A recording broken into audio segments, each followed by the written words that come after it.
My name is Elizabeth, and I am 31 years old.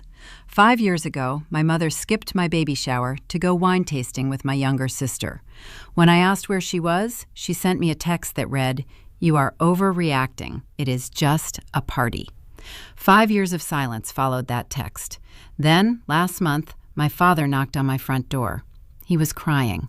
His skin was a sickly yellow shade. He told me his kidneys were failing, and he needed a live donor. "We are family, Elizabeth," he pleaded. "I need you to get tested." I looked at the man who could not be bothered to show up for the birth of his only granddaughter. I told him I did not have a family member who needed a kidney. Then I closed the door and went back to playing with my daughter. Before I tell you exactly how we got to that moment, please take a second to like and subscribe to Sophia Told Stories, but only if you genuinely connect with this story. Also, drop your age, where you are watching from, and what local time it is in the comments below. I really want to know who is listening.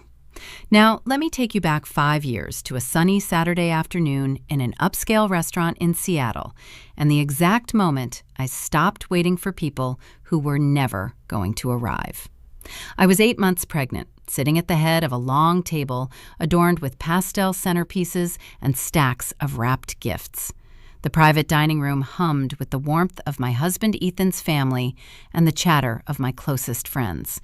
But right next to me, at the very center of the celebration, sat 2 empty mahogany chairs. They were reserved for my parents, Thomas and Susan. Every time the heavy wooden door opened, heads would turn. A subtle, pitying silence would wash over the table before someone quickly changed the subject to nursery paint colors or hospital bags. Ethan squeezed my hand under the table, his jaw tight. He kept checking his watch, then the door, then his phone. I did not need to check my phone. I already knew the script. I was the independent daughter, the one who built a career as a UX designer, paid my own way through college, and never asked for a dime. My sister Harper was the fragile one, the one who needed constant saving, the one who always came first. At 2 p.m, my phone lit up on the white tablecloth. A text from my mother. "Wine tasting ran late with your sister. Harper is going through a tough time. You are overreacting. It is just a party. We will drop a gift off eventually." I stared at the screen. The words did not blur. I did not let myself cry. Crying was Harper's weapon, not mine. Maya, my best friend since high school, leaned over. "Is everything okay? Are they close?" I locked my phone and placed it face down. "No," I said, my voice steady enough to slice glass. "They are not coming." Harper broke up with her boyfriend this morning, so they took her to Napa. The silence that fell over our end of the table was suffocating. Ethan closed his eyes, exhaling a sharp breath. His mother, Barbara, who had spent 3 days baking the tiered cake sitting on the dessert table, looked at the 2 empty chairs with sheer disgust. For 26 years, I had swallowed this specific brand of rejection. I had smiled through missed graduations, forgotten birthdays, and canceled dinners, always making excuses for them. I told myself that being the strong daughter meant I did not need the same attention. But looking around that room, feeling my daughter kick against my ribs, the illusion shattered. This was not a scheduling conflict. It was a statement. By choosing a wine tour over my baby shower, they were telling me exactly what I was worth to them. Nothing. A waiter approached our table holding a pitcher of ice water. "Excuse me, miss," he asked politely. "Are you still waiting on the guests for these 2 seats?" I looked at the empty chairs. The pristine white napkins folded perfectly on the plates, the unused silverware catching the afternoon light. "No," I said, "we are not waiting anymore. Please take the chairs away." The waiter blinked, surprised, but nodded. He pulled the first chair back, then the second, carrying them out of the room. As the physical gap closed and Ethan shifted his chair closer to mine, a cold, hard knot formed in my chest. The chairs were gone, and so was my need to ever fill them again. But the stress of that realization was already setting a dangerous chain reaction in motion, one that would send me to the emergency room before the sun went down. The waiters carried the 2 wooden chairs out of the private dining room, their footsteps muffled by the thick carpet. I watched the empty space they left behind, a physical void right next to my seat. Ethan placed his hand on the small of my back, his thumb tracing a slow, grounding circle against my spine. Around us, the chatter resumed, but it felt forced. The clinking of forks against porcelain, the soft jazz playing from the overhead speakers, the brightly colored gift bags stacked in the corner. Everything suddenly felt like a stage play where the lead actors had refused to show up. Maya leaned in closer. She smelled like citrus and expensive perfume. Her dark eyes were full of a quiet, fiercely protective anger. She had known my family since we were 16. She knew the script just as well as I did. "Are they really in Napa, Elizabeth?" she asked, keeping her voice low so Ethan's mother would not hear. I took a sip of my ice water. The lemon wedge bumped against my lip. "Yes," I said. "Harper broke up with that guy she was dating, the tech recruiter. They had been together for exactly 3 months. She told my mother she was having an identity crisis and could not possibly cope with the stress of watching me celebrate a baby. So, my parents booked a weekend wine tour to help her heal."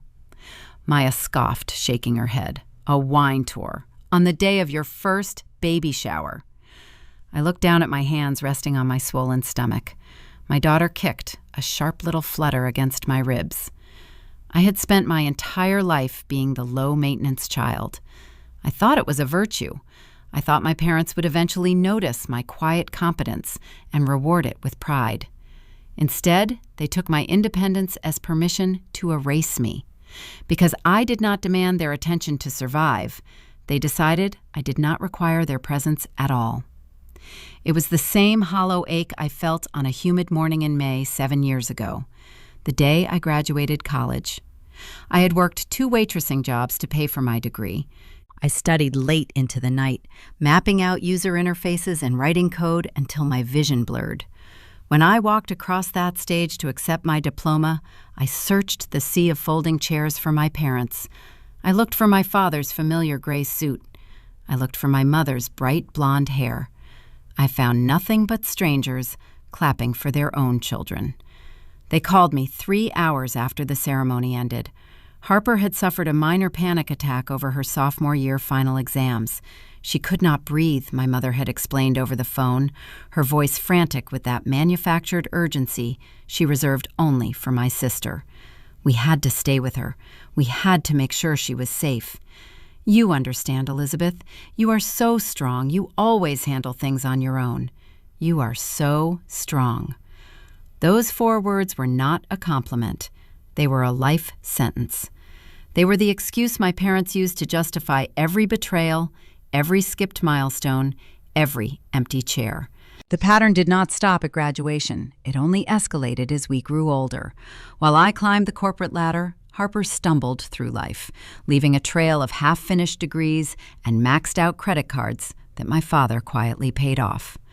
When I was 28, I landed a role as a director of user experience at a major tech firm in Seattle. It was a career-defining moment. I had beaten out dozens of older, more experienced candidates. Ethan took me out for a celebratory dinner and invited my parents. They actually showed up that time. I wore a new silk dress. I was ready to share my success, to finally hear the words I had chased since childhood. We ordered champagne. My father raised his glass. But before he could mention my new title, Harper burst into the restaurant. She was waving a piece of paper, tears of joy streaming down her face. She had just been hired as a front desk receptionist at a local boutique. It was an entry-level job, paying minimum wage. My father immediately stood up, pulled a $100 bill from his wallet, and handed it to the waiter to order another, more expensive bottle of champagne. To Harper, he announced, his voice booming across the dining area, "To our little girl finally finding her path. We are so incredibly proud of you." My mother spent the entire dinner planning Harper's new work wardrobe. They talked about her commute, her lunch breaks, her future corner office. Nobody asked about my promotion. The dinner I had organized to celebrate my hard work was hijacked to reward my sister for doing the bare minimum. I sat there paying the bill at the end of the night, realizing a bitter truth. My competence was an insult to them. It highlighted Harper's failures. To keep the family dynamic intact, my parents had to minimize my achievements so Harper would never feel small. Sitting in the baby shower, surrounded by wrapping paper and half-eaten cupcakes, the weight of that lifelong realization pressed down on me. I watched Ethan's mother, Barbara, laughing with my friends. Barbara had knitted a tiny yellow blanket for my daughter. She had spent the entire morning arranging the gift table. She was doing what a mother was supposed to do. I looked back at the space where my parents' chairs used to be. I did not want them here anymore. I did not want their forced smiles or their obligatory gifts. I did not want my daughter growing up thinking she had to perform for her grandparents' love. The psychological cord snapping inside my brain felt almost physical. I was done. I would no longer set myself on fire to keep them warm. The party began to wind down around 4 in the afternoon. Guests started gathering their coats, hugging me, pressing gift bags into my hands. Maya stayed behind to help Ethan load the car.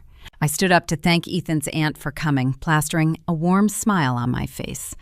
But as I shifted my weight, a sudden sharp pain ripped through my lower abdomen. It was not the dull ache of carrying a child. It was a violent, seizing cramp that stole the breath from my lungs. I gasped, grabbing the edge of the table to steady myself. The white tablecloth bunched under my fingers. The pain flared again, harder this time, radiating down my back and stealing my vision for a split second. "Elizabeth," Ethan's voice cut through the ambient noise of the restaurant. He dropped the box he was carrying and rushed to my side. He gripped my shoulders. "Hey, look at me. What is wrong?" I tried to speak, but another wave of agony crashed over me. My knees buckled. Ethan caught me before I hit the hardwood floor. The remaining guests froze. Maya dropped a stack of plates on a chair and sprinted toward us. "Something is wrong," I managed to whisper, my voice trembling. The pain was relentless, wrapping around my stomach like a vice. "It is too early. Ethan, it is way too early." He did not hesitate. He scooped me into his arms, shouting at his mother to grab my purse. Maya ran ahead to hold the restaurant doors open. The panic in Ethan's eyes mirrored the cold terror spreading through my veins. The stress of the afternoon, the suppressed anger, the lifelong rejection, it had all manifested into a physical crisis. My body was giving out. "Hold on," Ethan said, sprinting toward our car in the parking lot. "Just hold on, Elizabeth. I have got you." The world outside blurred into a rush of passing cars and gray pavement. I squeezed my eyes shut, praying to a God I rarely spoke to, begging for my daughter to be safe. My parents were miles away in Napa, swirling wine in expensive glasses, complaining about Harper's ex-boyfriend. They had no idea that their absence had pushed my body to its breaking point. They had no idea that their pregnant daughter was currently speeding toward the emergency room, fighting for her life and the life of her child. The dashboard clock read 4:12 in the afternoon. Ethan took the corners of the Seattle streets so fast the tires shrieked against the asphalt. Every bump in the road sent a fresh, searing spike of agony through my lower back. I gripped the door handle, my knuckles turning white, trying to remember the breathing techniques from the birthing classes we had taken just 3 weeks ago. It was too early. I was only 34 weeks along. My hospital bag was still sitting half-packed on our bedroom floor. We hit the emergency room drop-off zone, and Ethan threw the car into park. He did not even turn off the engine before sprinting around the hood to open my door. A triage nurse took one look at my pale face and the way I was doubled over and immediately shouted for a wheelchair. The next 20 minutes blurred into a chaotic, terrifying montage. The harsh fluorescent lights of the maternity ward rushed past me as they wheeled me down the corridor. The heavy scent of bleach and latex burned my nose. Nurses in blue scrubs swarmed my bed, attaching monitors to my chest and strapping a thick belt across my stomach to track the baby. Their faces were calm, but their movements were urgent. A doctor with graying hair walked into the room, reviewing the charting screen. Her expression tightened. "Your blood pressure is dangerously high, Elizabeth," she said, her voice clinical but firm. "The stress has triggered early labor, and the baby is in distress. Her heart rate is dropping. We cannot wait. We need to do an emergency cesarean right now." I felt the blood drain from my face. My heart hammered against my ribs like a trapped bird. Ethan grabbed my hand, pressing his forehead against mine. His skin was damp with sweat. "It is going to be okay," he whispered, though his voice shook. "I am right here." They wheeled me toward the surgical suite. The temperature dropped the moment we crossed the threshold into the operating room. It was freezing, sterile, and blindingly bright. A team of anesthesiologists moved me onto the narrow surgical table. As the cold metal touched my skin, a strange, overwhelming wave of regression washed over me. I was 31 years old. I managed a team of designers. I paid a mortgage. I had spent years building a thick skin to survive my family. But lying on that operating table, shivering under the bright surgical lamps, staring up at the masked faces of strangers about to cut me open, I did not feel like a successful adult.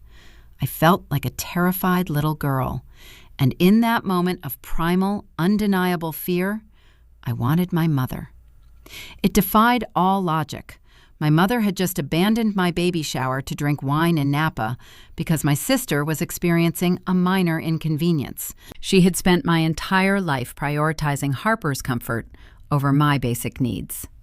When I broke my arm falling off my bicycle at 7 years old, my mother made me wait 2 hours to go to the clinic because she was fixing Harper's hair for a dance recital.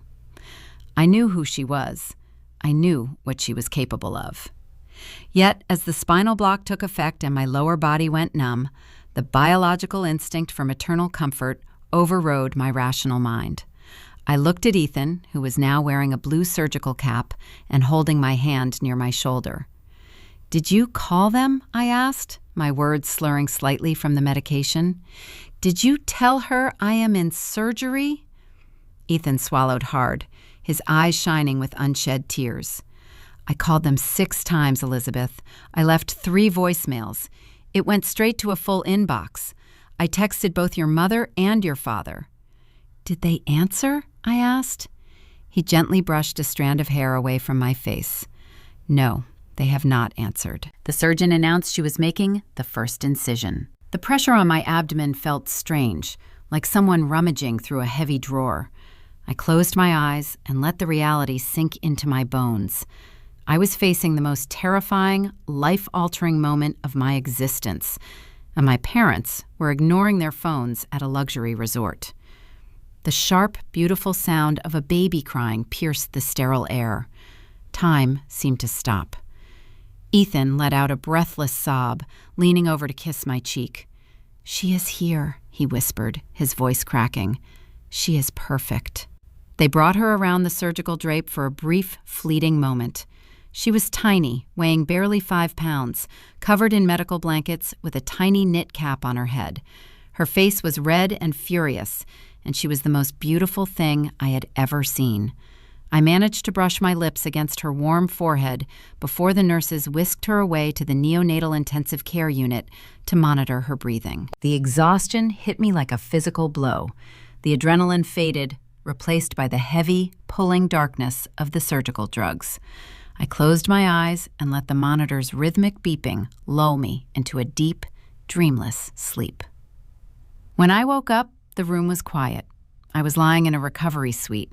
The lights were dimmed, casting a soft, golden glow across the pale walls. My abdomen burned with a dull, steady ache. I turned my head and saw Ethan sitting in a chair beside my bed, holding a tiny bundle wrapped in a striped hospital blanket. He saw my eyes open and smiled, a bright, exhausted smile that reached the corners of his eyes. He stood up slowly and laid my daughter against my chest. Her steady breathing synced with mine.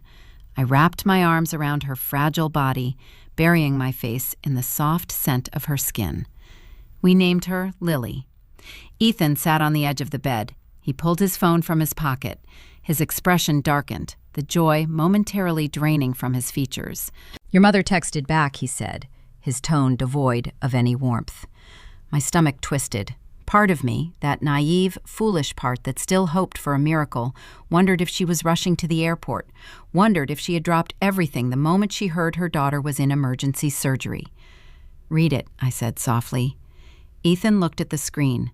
"Just saw this," he read, quoting her exact words. "At a resort with Harper. Bad cell service. So glad the baby is fine. Send pics." He stopped reading. That was it.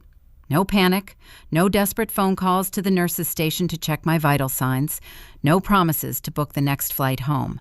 Just a casual, breezy dismissal, followed by a request for photographs, as if I had simply adopted a new puppy rather than undergone major surgery to deliver a premature infant.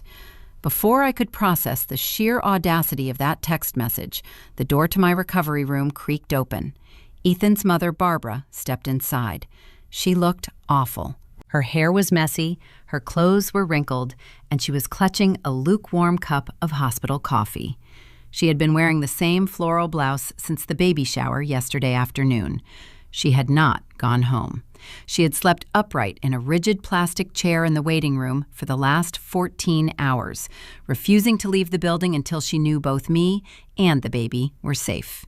Barbara set her coffee down and rushed to the side of the bed. Her eyes filled with tears as she looked at Lily resting on my chest. She reached out, her hand trembling, and gently stroked Lily's tiny cheek. Then she leaned down and kissed my forehead. "You did so good, sweetheart," Barbara whispered, her voice thick with emotion. "I was so worried about you. I am right here. You are both safe." I looked at Barbara. I looked at the dark circles under her eyes and the genuine, fierce love radiating from her face. Then I thought about the text message from my biological mother, sent between sips of wine in Napa Valley. In that quiet hospital room, holding my newborn daughter, the last remaining thread connecting me to Thomas and Susan snapped. There was no grand explosion. There was no screaming match. There was just a profound, settling emptiness.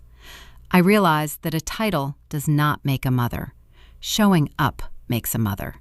And my parents had never shown up. I made a silent promise to the tiny girl sleeping on my chest. I would never make her earn my love. I would never make her compete for my attention. And I would protect her from anyone who viewed her as a burden, including her own grandparents. The next few weeks were a blur of healing, sleepless nights, and the quiet joy of settling into our suburban home with Lily. We built a protective bubble around our little family. The silence from my parents stretched on, broken only by a generic congratulatory card that arrived in the mail a week late. I ignored it. I felt safe. I thought my decision to distance myself had finally brought me peace. I was wrong. Exactly 21 days after my emergency surgery, I was sitting in my living room nursing Lily. Ethan was in the kitchen brewing coffee. The morning was calm and perfectly ordinary. Then, without any warning, the doorbell rang. Ethan wiped his hands on a towel and went to answer it. I heard the lock click. I heard the heavy wood swing open. And then I heard a voice that made my blood run cold. "Surprise!" my mother chimed from the front porch, her tone loud and dripping with fake enthusiasm. "We are here to see the baby." Ethan stood frozen in the entryway, his hands still resting on the brass doorknob. He blocked the threshold with his broad shoulders, but my mother was not someone who respected physical boundaries. Susan pushed past him without waiting for an invitation. She swept into our quiet living room wearing a tailored trench coat, bringing the frantic, suffocating energy of a downtown intersection directly into our sanctuary. Thomas followed closely behind her. He carried a small, generic plastic shopping bag from a convenience store. Harper trailed in last. She was staring down at her phone, her thumbs flying across the screen, not even bothering to look up and acknowledge the house she had just walked into. I remained seated on the velvet armchair. I pulled my nursing cover higher over my shoulder, shielding Lily from their sudden intrusion. My heart hammered against my ribs, a lingering trauma response from childhood, but my outward demeanor remained perfectly calm. I did not stand up to greet them. The incision from my emergency surgery still burned with a sharp, pulling ache every time I shifted my weight. "What are you doing here?" I asked, my tone flat and devoid of any welcoming warmth. Susan laughed, a high-pitched, grating sound that lacked any genuine affection. "We came to see our new granddaughter," she announced. She dropped her heavy designer handbag right onto the clean dining table. The traffic on the interstate was a nightmare. We have been in the car for 45 minutes. You really should have bought a house closer to the city, Elizabeth. The suburbs are so inconvenient for us to visit. She did not ask how I was healing. She did not ask about the terrifying hours I spent on the operating table. Her first words to her postpartum daughter were a complaint about her own minor inconvenience. Thomas stepped further into the room, his eyes scanning the space with his signature look of quiet disapproval. He noticed the breast pump sitting on the coffee table, the stack of folded burp cloths on the sofa, and the baby swing taking up a corner of the rug. "It is rather messy in here," he noted, adjusting his expensive watch. "You really should try to keep things tidy, Elizabeth. A cluttered environment is not good for a child." Ethan stepped forward, his jaw clenched so tight I could see the muscle twitching near his ear. He opened his mouth to defend me, ready to throw them all back out into the street. I caught his eye and gave a nearly imperceptible shake of my head. I needed to see this play out. I needed to witness exactly how far their narcissism extended. Thomas tossed the plastic bag onto the sofa cushion next to me. "We brought a gift," he stated proudly. I reached inside the crinkling plastic and pulled out a cheap, generic teddy bear. It still had the neon orange clearance sticker attached to the ear. It smelled faintly of gasoline and stale air freshener. This was the grand maternal offering. This was the sum total of their care for the child I had nearly died delivering. Harper finally locked her phone screen and looked around. She sighed heavily, dropping onto the edge of the sofa. "Ethan, make me an espresso," she demanded, slipping off her designer shoes. I am exhausted. Planning a wedding is literally draining the life out of me. I stopped breathing for a fraction of a second. "A wedding?" I asked, staring at my younger sister. "Yes," Harper beamed, holding up her left hand. A glittering diamond ring rested on her finger. "Jason and I got back together 2 days after your baby shower. He proposed last night. We are getting married in 6 months." I looked at the ring, then at my parents. They had skipped my baby shower to console Harper over a breakup with a man she was now marrying. They had abandoned me during a medical emergency for a relationship hurdle that resolved itself in 48 hours. And they felt no shame. They felt no remorse. They expected me to simply absorb their neglect and congratulate the golden child. Susan walked over to my armchair. "Let me see her," she commanded, holding out her arms. Reluctantly, I adjusted my cover and handed Lily over. My mother held her own granddaughter at arm's length, as if she were inspecting a questionable piece of fruit. She did not cradle Lily against her chest. She did not support the tiny neck properly. Sensing the cold, rigid posture, Lily immediately began to cry. It was a sharp, distressed wail. Susan wrinkled her nose in distaste. She promptly handed the crying infant back to me, treating my child like a ticking bomb she wanted no part of. "She is much too fussy," Susan declared, wiping her hands on her trench coat. "You need to sleep train her immediately, Elizabeth. Harper never cried this much when she was a baby. Harper was perfect." I pulled Lily close to my chest, inhaling the sweet, milky scent of her head. I rocked her gently, my eyes fixed on my mother. "You do not sleep train a 3-week-old premature infant," I said softly. Harper rolled her eyes, clearly bored with the topic of my child. "Anyway," she interrupted, leaning forward, "the real reason we came over is because I need a favor. I am planning my bachelorette trip. We are going to Tulum for a week. A private villa, yacht rentals, the works. Since you selfishly missed my engagement dinner last night, Mom and Dad think it would be a beautiful gesture for you to cover the cost of the trip. You know, for sisterly bonding." The room fell dead silent. Even Ethan, who had spent the last 5 years observing their toxic behavior, looked genuinely shocked by the audacity of the request. I sat in my armchair, holding my tiny daughter, and let the sheer, unadulterated reality of my family wash over me. They did not come here to meet Lily. They did not come here to check on my surgical recovery. They came here to extract resources. They viewed my home as an ATM and my existence as a supporting role in Harper's grand narrative. A profound, settling peace descended upon my mind. For decades, I had chased their approval. I had bent over backwards, hoping that one day they would look at me with the same fierce pride they reserved for my sister. I finally understood that day would never arrive. I slowly stood up. The surgical staples in my abdomen pulled, sending a sharp warning pain through my core, but I ignored it. I stood tall, cradling my daughter securely in my left arm. "I want you to leave," I said. The words hung in the air, crisp and definitive. Susan blinked, her fake smile faltering. "Excuse me?" she stammered. I pointed toward the front door. "Get out of my house. Do not text me. Do not call me. Do not show up here ever again." Thomas crossed his arms, his face darkening with familiar anger. He puffed out his chest, attempting to use his physical presence to intimidate me the way he always had when I was a teenager. "Do not speak to your mother that way," he scolded, his voice echoing in the quiet room. "You are acting entirely irrational. You are just being hormonal and dramatic." I looked my father dead in the eye. I felt no fear. I felt no sorrow. I only felt the cold, hard steel of a boundary snapping into place forever. "I am not dramatic," I replied, my voice dangerously low. "I am done." I turned my back on them and walked toward the nursery. I heard Ethan open the front door wide. I heard the shocked, offended murmurs as Susan gathered her designer bag and Thomas muttered about my lack of respect. I heard the heavy wooden door click shut, locking them out of my sanctuary. That was the last time I saw their faces for 5 years. I initiated a strict, uncompromising period of no contact.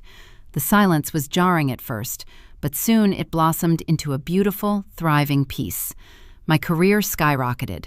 I was promoted to vice president of design. Ethan and I built a life filled with genuine laughter, surrounded by friends who became our true family. Lily grew into a brilliant, happy 5-year-old who only knew Ethan's mother as her grandmother. I became a ghost to my biological parents. I ignored the manipulative, sporadic text messages Susan sent on major holidays, pretending nothing had happened. I healed. I stopped waiting for apologies that would never come. I built a fortress of happiness that their toxicity could not penetrate. But fortresses are only tested when a siege begins. The peace shattered on a rainy Tuesday afternoon in early spring. I was working from my home office, watching Lily draw pictures at the kitchen island, when an unfamiliar silver sedan pulled into my driveway. The tires crunched against the wet gravel. I stood up, walking toward the large bay window to see who was arriving unannounced. The rain streaked the glass, blurring the figure stepping out of the vehicle. The past had finally tracked me down, and it brought a desperate, life-altering demand straight to my doorstep. 5 years is a long time to be a ghost. When you finally cut ties with a toxic family, society tells you that you will feel an overwhelming sense of guilt. Television shows and holiday movies push the narrative that blood is everything, that forgiveness is mandatory, and that eventually everyone gathers around a dinner table to carve a turkey and laugh off decades of psychological abuse. That is a comforting fiction. The reality of modern American life is much different. The reality is that sometimes walking away is the exact and only way to survive. Closing my front door on my parents and my sister was not the end of the battle. It was the beginning of my actual life. The first few months of no contact were filled with a strange, ringing silence. I kept waiting for the other shoe to drop. I would check my phone, expecting a barrage of angry text messages from my father or a manipulative voicemail from my mother. I jumped every time the doorbell rang. I had spent 31 years walking on eggshells, and it took a dedicated trauma therapist to help me realize I no longer had to tiptoe through my own house. My therapist helped me dismantle the hierarchy I had been raised in. She gave me the vocabulary for what I had experienced. I was not the difficult child. I was the designated scapegoat. My independence was a threat to their fragile ecosystem.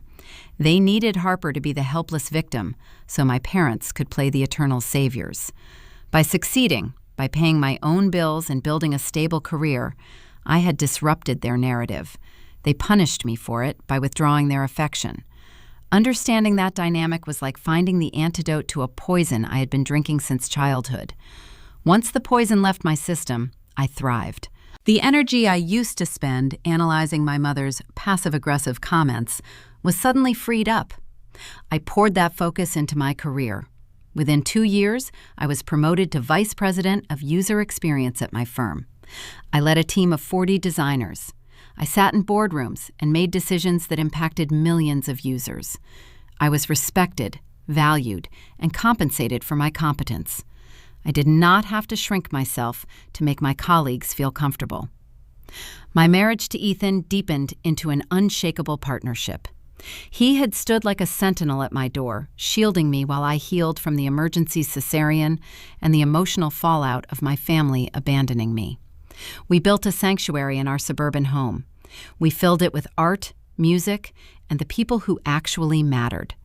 The concept of chosen family became our foundation. My friends, women like Maya, who had held my hand through the darkest moments, became true aunts to my daughter. But the most profound shift happened with Ethan's mother, Barbara. Barbara stepped into the maternal void my mother left behind and filled it with fierce, unconditional warmth. She did not view grandparenting as a chore or a photo opportunity. She viewed it as a privilege.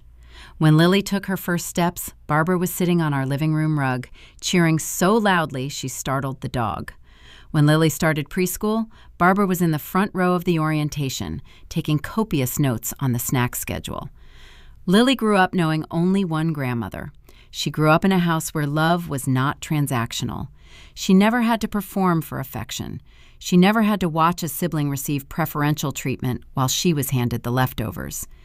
Seeing my daughter radiate confidence, seeing her trust the adults in her life implicitly, was the ultimate validation of my choice. I had broken a generational curse. The cycle of emotional neglect stopped with me. Of course, my biological family did not simply accept my boundaries with grace. Toxic systems rely on maintaining public appearances. Over the course of 5 years, Susan would sporadically attempt to rewrite history. Her tactics were predictable. Every major holiday, my phone would light up with a text message from her number. "Happy Thanksgiving, Elizabeth. We miss you so much. Hope you are well." There was never an apology. There was never an acknowledgement of the baby shower she skipped, the hospital room she ignored, or the bachelorette trip she demanded I fund. She sent those messages so she could show her friends her phone screen and play the tragic, loving mother whose cruel daughter had inexplicably cut her off. I never replied. I blocked her number, but she would occasionally use a different phone or send a generic greeting card through the mail. I threw them directly into the recycling bin. I refused to provide the fuel she needed to keep her drama burning. I remained a ghost. I truly believed the ghost phase was permanent. I believed I had successfully outrun the past. That brings us back to that rainy Tuesday afternoon in early spring. I was sitting in my home office, reviewing a wireframe presentation on my dual monitors. The rain was drumming a steady, rhythmic beat against the glass panes of my bay window. The sky was the color of bruised iron, casting a cool, gray light across my desk. In the adjacent kitchen, I could hear the soft scratch of crayons against construction paper. Lily was sitting at the kitchen island, happily drawing a picture of our golden retriever. Ethan was due home from his architecture firm in about an hour. It was a perfectly mundane, beautiful afternoon. Then, the unfamiliar silver sedan pulled into my driveway. I stopped typing. I watched the vehicle roll to a stop, the tires crushing the wet gravel. It was a generic rental car, the kind you pick up at the airport counter. We were not expecting any deliveries. We were not expecting any guests. A spike of adrenaline, dormant for 5 years, shot through my chest. I stood up from my ergonomic chair, my eyes fixed on the driver's side door. The rain was coming down harder now, blurring the windshield of the sedan. The engine cut off. The driver's side door swung open. A dark umbrella was pushed out into the rain, obscuring the person emerging from the vehicle. I walked out of my office and moved toward the front entryway, instinctively placing myself between the front door and the kitchen where Lily was drawing. My heart rate elevated. The silhouette of the person under the umbrella moved slowly up our concrete walkway. Their steps were hesitant, uneven. They did not walk with the brisk confidence of a delivery driver or a salesperson. They reached the covered porch. The umbrella lowered and snapped shut. I stared through the narrow glass panels framing my front door. The breath caught in my throat. My hands went cold. It was my father. But it was not the Thomas I remembered. The man standing on my porch was a specter of his former self. 5 years ago, my father was a robust, arrogant man who filled every room with his demanding presence. The figure standing on the other side of the glass was frail. His expensive suit hung off his frame like it belonged to a much larger man. His posture, once rigid with authority, was stooped and defeated. Even through the rain-streaked glass, I could see his skin. It was not the healthy, tanned complexion of a man who spent his weekends at the country club. It was a sickly, yellowish gray. His cheeks were hollowed out. He did not knock immediately. He stood there, gripping the handle of his wet umbrella, staring at the brass numbers on my door. He looked terrified.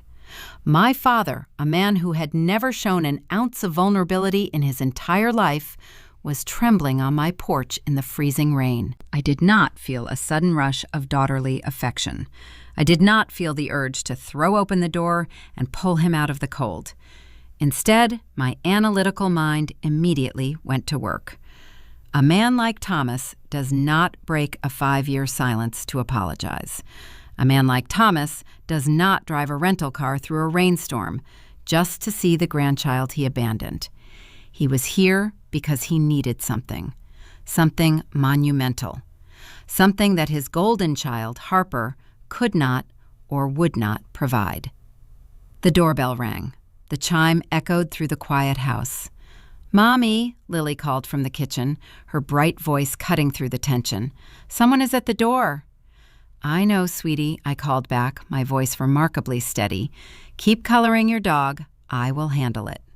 I took a deep breath, smoothing the fabric of my sweater.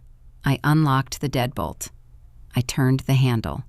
I pulled the heavy wooden door open, stepping out of the safety of my sanctuary and coming face to face with the architect of my childhood trauma. I pulled the heavy front door open, the brass hinges gliding silently. The cold spring wind immediately swept into the warm foyer, bringing with it the sharp scent of damp earth and wet asphalt. I stood in the threshold, my posture straight, my hands resting calmly at my sides. I did not step back to invite him inside. I anchored myself right at the edge of the hardwood floor, a human barricade between the man on the porch and the daughter coloring in my kitchen. Up close, the deterioration of Thomas was staggering. The thick glass of the bay window had softened the harsh details, but face to face, the reality of his failing health was undeniable. The tailored suit jacket he wore hung loosely from his narrow, stooped shoulders, the fabric pooling around his wrists. His skin possessed a sickly, yellowish pallor, stretching tight over the prominent bones of his jaw and cheeks. The imposing, domineering patriarch who had spent 3 decades dictating the terms of my existence was gone. In his place stood a shivering, hollowed-out shell of a man, gripping the plastic handle of a wet umbrella. "Elizabeth," he said. His voice, once a booming instrument used to command rooms and silence my opinions, emerged as a thin, reedy rasp. The moment my name left his lips, tears welled in his sunken eyes. They spilled over his lower lashes, tracking through the deep wrinkles lining his face, mingling with the rain mist blowing onto the porch. He began to weep, a pathetic, shuddering display of emotion. I watched the tears fall, feeling a profound, analytical detachment. I did not feel a sudden surge of empathy. I did not feel the familiar childhood urge to rush forward, comfort him, and beg for his approval. My trauma therapist had warned me about this exact tactic.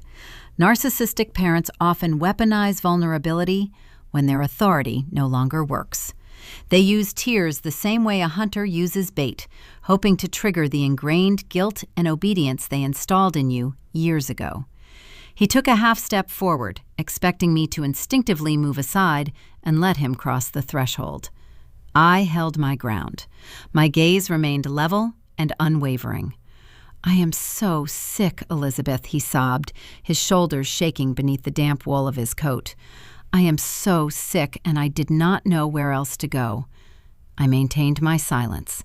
I let his words hang in the freezing air, forcing him to bear the weight of his own sudden arrival. 5 years of silence, 5 years of missed birthdays, 5 years of ignoring his only grandchild, and his opening statement was entirely about himself. He did not ask how I was doing. He did not ask if Ethan was home. He did not mention the little girl whose laughter was currently echoing from the kitchen island just 30 feet away. "My kidneys are failing," he choked out, leaning heavily against the wooden doorframe for support. "The doctors diagnosed it a year ago. It escalated faster than anyone anticipated. I have been on dialysis for 4 months. It is draining the life out of me. The machines, the clinics, the constant exhaustion. I cannot live like this anymore." He paused, swiping a trembling hand across his wet face. The gesture was meant to elicit pity.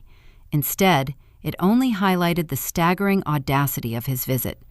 "I need a transplant," he continued, his tone shifting slightly, a desperate edge bleeding into the sorrow. "I have been on the National Registry, but the wait list is years long. My blood type makes it complicated. The doctors told me my best chance for survival is a live donor, a biological match." The cold realization settled into my bones, freezing whatever residual humanity I might have harbored for the man standing before me. He had not driven through a rainstorm to make amends. He had not broken a half-decade of silence because he realized the error of his ways, or because he felt the agonizing sting of regret. He was here to extract a physical organ from my body. He viewed my home as a harvest site. "We are family, Elizabeth," he pleaded, reaching out a pale, shaking hand toward my arm. I did not flinch, but I did not let him touch me. I took a deliberate half-step backward, keeping my hands folded together. "I need you to go to the clinic. I need you to get tested to see if you are a match. You are young. You are healthy. You can save my life. Please, I am begging you." I looked at his outstretched hand. I thought about the hospital room where I had almost died delivering Lily, staring at the sterile ceiling, waiting for a parent who never arrived. I thought about the generic clearance rack teddy bear he had tossed onto my sofa before demanding I fund a luxury vacation for his favorite child. I thought about the sheer, blinding arrogance required to abandon a daughter for 5 years, only to track her down and demand she undergo major surgery to extend his own life. The audacity was so immense, it bordered on clinical delusion. He genuinely believed that a shared last name entitled him to my internal organs. He believed that the years of psychological neglect could simply be erased the moment he required a piece of my anatomy to survive. My pulse remained steady. The anger I felt was not hot or explosive. It was cold, precise, and razor-sharp. "I am sorry you are sick, Thomas," I said. My voice was calm, even, and devoid of any emotional fluctuation. It was the tone you use to address a stranger asking for directions on the street. His weeping abruptly stopped. The tears ceased. A flicker of genuine confusion crossed his sallow face. He blinked, the vulnerability slipping for just a fraction of a second, revealing the calculating entitlement underneath. "Elizabeth, you have to help me," he insisted, dropping the fragile act. "You are my daughter." I tilted my head slightly, studying his desperate expression. "I do not have a family member who needs a kidney," I replied. The words struck him with the force of a physical blow. His jaw went slack. The hand reaching out toward me fell limply to his side. He stared at me, his eyes wide, trying to comprehend the reality that his ultimate authority had just been unequivocally rejected. He searched my face for any sign of hesitation, any crack in the armor, any remnant of the eager-to-please little girl he had trained me to be. He found nothing but a blank, impenetrable wall. I did not wait for his rebuttal. I did not wait for the inevitable burst of anger or the subsequent guilt trip. I gripped the edge of the heavy wooden door. "Goodbye, Thomas." I pushed the door forward. The brass latch clicked securely into the strike plate, severing the connection. I engaged the deadbolt, the metallic slide echoing loudly in the quiet foyer. Through the narrow glass panels, I watched him stand frozen on the porch for several long seconds, the rain blowing sideways against his tailored suit, before he finally turned and shuffled back toward his rental car. I took a deep breath, letting the tension drain from my shoulders.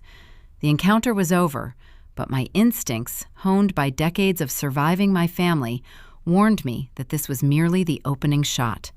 A narcissist denied their ultimate prize does not simply walk away quietly. They retaliate. "Mommy," Lily called out, the sound of a crayon dropping onto the hardwood floor ringing out from the kitchen. Who was at the door? I turned my back to the entryway, pasting a warm, genuine smile onto my face. "Nobody important, sweetie," I answered, walking back into the bright, warm heart of my home. "Just someone who had the wrong address. Show me that drawing of the dog." I sat down on the bar stool next to my daughter, praising her messy, beautiful artwork. I poured myself a glass of water, my hands perfectly steady.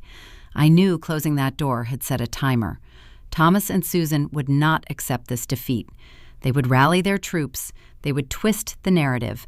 They would unleash a storm of harassment aimed directly at my sanctuary. The peace I had enjoyed for 5 years was officially over, and the real war was about to begin. Closing a door does not end a war. It merely forces the enemy to change their tactics. I knew my father would not simply accept my rejection and drive quietly back into the abyss. Toxic systems do not absorb defeat. They deflect it, spin it, and weaponize it. The evening after Thomas left my porch, my house remained peaceful. Ethan made dinner. Lily drew more pictures. We bathed her, read her a story, and put her to sleep. But the silence was heavy. It was the suffocating quiet that precedes a hurricane. The storm made landfall exactly 24 hours later. It started with a single phone call during my morning commute. I ignored it. Then came another, and another. By the time I parked my car at the office, my screen was illuminated with a dozen missed calls and 5 new voicemails, all from Susan. I sat in the driver's seat, the engine turned off, and pressed play on the first message. My mother's voice filled the quiet cabin of my car. She was not using the polished, passive-aggressive tone she usually preferred. She was hysterical. She was sobbing loudly, her breath catching in her throat, orchestrating a performance worthy of a daytime television drama. "Elizabeth, how could you do this?" Susan wailed through the speaker. "Your father came to you begging for his life, and you shut the door in his face. He is dying. Do you understand that? If you do not get tested, you are pulling the plug on him yourself. You are trying to kill your own father over some petty grudge." I listened to the entire voicemail without my pulse quickening. A petty grudge. That was how she categorized decades of emotional neglect. That was how she summarized abandoning me during a high-risk delivery and demanding I fund a luxury vacation for my sister. To Susan, my trauma was nothing more than an inconvenient temper tantrum. I deleted the message. I deleted the other 4 without listening to them. But Susan was just the opening act. The real offensive was launched online. During my lunch break, Maya sent me a screenshot. Harper had taken the battle to Facebook. My sister had crafted a long, agonizing essay designed to portray herself as the devoted, heartbroken daughter trying to hold her family together. Attached to the post was a carefully curated photograph of Thomas sitting in a hospital chair, looking particularly frail. "My father is fighting for his life," Harper wrote. "He needs a kidney transplant. Our family is devastated. But what hurts even more is the cruelty of my own sister. Elizabeth has turned her back on the man who raised us. She refuses to even get a simple blood test to see if she is a match. I cannot imagine being so cold-hearted. Please pray for my dad, and pray that Elizabeth finds some compassion in her heart before it is too late." The post already had hundreds of reactions and dozens of comments. Acquaintances, distant relatives, and people I had not seen since high school were weighing in, calling me heartless, selfish, and cruel. Harper was basking in the digital sympathy, soaking up the attention while simultaneously burning my character at the stake. This is the predictable playbook of a toxic family. When the abuser loses access to the scapegoat, they send in the flying monkeys. They recruit third parties to do their bidding, twisting the narrative so the victim looks like the villain. It is a calculated smear campaign designed to apply so much social pressure that the scapegoat eventually breaks and returns to the fold. By evening, the flying monkeys were swarming my inbox.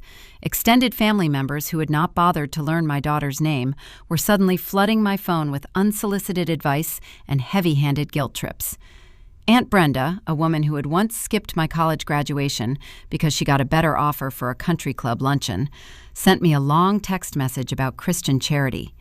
"You only get one father, Elizabeth," she wrote. "Blood is thicker than water. You have to put the past behind you and do the right thing." Uncle David left a voicemail calling me a disgrace to the family name. Cousins I had not spoken to in over a decade sent me direct messages telling me to stop being stubborn. The digital assault was relentless. My phone buzzed and vibrated until I had to power it down and shove it into a kitchen drawer. I tried to maintain my boundaries. I refused to reply to a single message. I refused to log on to social media and defend myself. Engaging with them would only validate their premise that my body was up for public debate. But the sheer volume of the harassment began to bleed into the sanctuary I had built. That night, the landline in our kitchen rang. Ethan answered it, assuming it was his mother calling to check on Lily. Instead, he found himself listening to my uncle shouting through the receiver. Ethan hung up the phone, his face flushed with anger. He unhooked the landline from the wall, his hands shaking slightly. "This has gone too far, Elizabeth," Ethan said, pacing across the hardwood floor. "They are harassing you. They are harassing us. I am calling the police. We can file for a restraining order. This is emotional extortion." I looked at my husband. I saw the fierce instinct to protect his family written across his features. I loved him for it, but I knew that involving law enforcement would only feed their narrative. It would give Harper another tragic update for her social media followers. The police could not arrest people for sending mean text messages about a kidney transplant. A restraining order would take weeks of court battles, dragging me back into the very mud I had spent 5 years climbing out of. "No," I said softly, standing up from the kitchen island. "Do not call the police. That will not stop them." Blocking their numbers was no longer sufficient. Ignoring the smear campaign was not making it disappear. They were threatening the peace of my household. They were threatening the safety of the environment I had curated for my daughter. I realized that hiding behind my silence was a defensive strategy. And defense does not win wars against people who view boundaries as a personal insult. To end this permanently, I needed to understand the mechanics of their desperation. I walked into my home office and turned on my desk lamp. The warm glow illuminated the photographs of Lily and Ethan scattered across my workspace. These were the people I was protecting. I sat down in my chair and opened a blank digital document on my monitor. I needed to look at this problem logically, the same way I analyzed user data and mapped out complex digital interfaces for my firm. I needed to remove the emotion and look at the raw facts. Something about the family narrative contained a glaring fundamental flaw. Thomas was experiencing rapid kidney failure. The National Registry waitlist was too long. He desperately needed a live donor, and a biological match provided the highest probability of a successful transplant. Thomas has 2 biological daughters. One daughter has been estranged for 5 years. She has established a strict perimeter of no contact. She has a young child to raise and a demanding career. She owes her parents 0 loyalty. The other daughter is the golden child. Harper lives a mere 20 minutes from their house. She is younger than me. She has a history of excellent physical health. She has no children to care for. She still relies on my father to subsidize her lifestyle, fund her upcoming wedding, and solve every minor inconvenience she encounters. Why was the entire extended family mobilizing to harass the estranged daughter? Why was Susan leaving me hysterical voicemails accusing me of murder? Why was Harper posting tearful, theatrical pleas on the internet, demanding that I step up to the plate? If a parent requires a life-saving organ and they have a devoted, beloved child living right down the street, the logical sequence of events dictates that the beloved child would be the first person tested. Harper should have been the hero of this story. She should have been eager to save the man who had catered to her every whim since birth. Unless she could not. Or worse, unless she would not. The simplest answer is usually the correct one. If my parents were investing this much energy into forcing me onto the operating table, it meant the golden child was unavailable. But I needed proof. I needed undeniable, concrete evidence of what was actually happening behind the closed doors of my parents' house. I opened my web browser. I created a secure, untraceable email address. I needed to find a weak link in their armor. I needed someone inside the family circle who thrived on being the center of attention and possessed terrible impulse control. Aunt Brenda fit the profile perfectly. She loved the thrill of sharing restricted information more than she valued familial loyalty. I drafted a carefully worded message to her. I adopted a tone of quiet hesitation. I pretended that the constant pressure was finally getting to me. I wrote that I was feeling conflicted, that the guilt was keeping me awake at night. I asked her a few specific, seemingly innocent medical questions about my father's current condition and the transplant process, framing it as gathering necessary information before I made a life-altering decision. I pressed send and leaned back in my chair, watching the screen. I knew Aunt Brenda would not be able to resist the urge to be the hero who finally broke the stubborn runaway daughter. She would want to boast to the rest of the family that she was the one who convinced me. I just had to wait for her to reply, hoping her chronic need to gossip would compel her to accidentally hand me the exact weapon I needed to destroy their false narrative once and for all. The digital trap was set. Now, I just needed the golden child's dark secret to fall right into my lap. I stared at the glowing monitor of my home office, watching the cursor blink against the white background of my secure inbox. The rain had finally stopped, leaving a heavy, damp silence hanging over the neighborhood. I took a slow sip of my coffee. The digital clock in the corner of my screen ticked forward. 9:45 in the evening. Ethan was upstairs reading a bedtime story to Lily. I was sitting in the quiet dark, waiting for a trap to spring. Aunt Brenda was a predictable woman. She treated confidential family information like a high-value currency, spending it eagerly whenever she needed to buy relevance or secure her position as the family matriarch. I knew my carefully worded, hesitant message would be too much for her to resist. She would want the glory of being the one who finally broke the stubborn runaway daughter. She would want to boast to Susan and Thomas that her superior persuasion skills had secured the kidney. The notification chime cut through the silence of the room. A new message dropped into the folder. The sender name was Brenda. The subject line simply read, "Reaching out." I clicked open the message. My eyes scanned the first few paragraphs. Brenda started with her usual performative piety. She wrote extensively about the power of prayer and how relieved she was that my heart was finally softening. She praised my willingness to put the past behind me and do the right thing for a dying man. The text dripped with condescension, painting me as a lost sheep finally returning to the fold. Then, right around the fourth paragraph, her tone shifted. The righteous preacher vanished, replaced seamlessly by the eager gossip. She could not help herself. She had to show me that she held the inside track on the family drama. "I know you are feeling guilty, Elizabeth," she wrote, "but between you and me, you are the only hope left.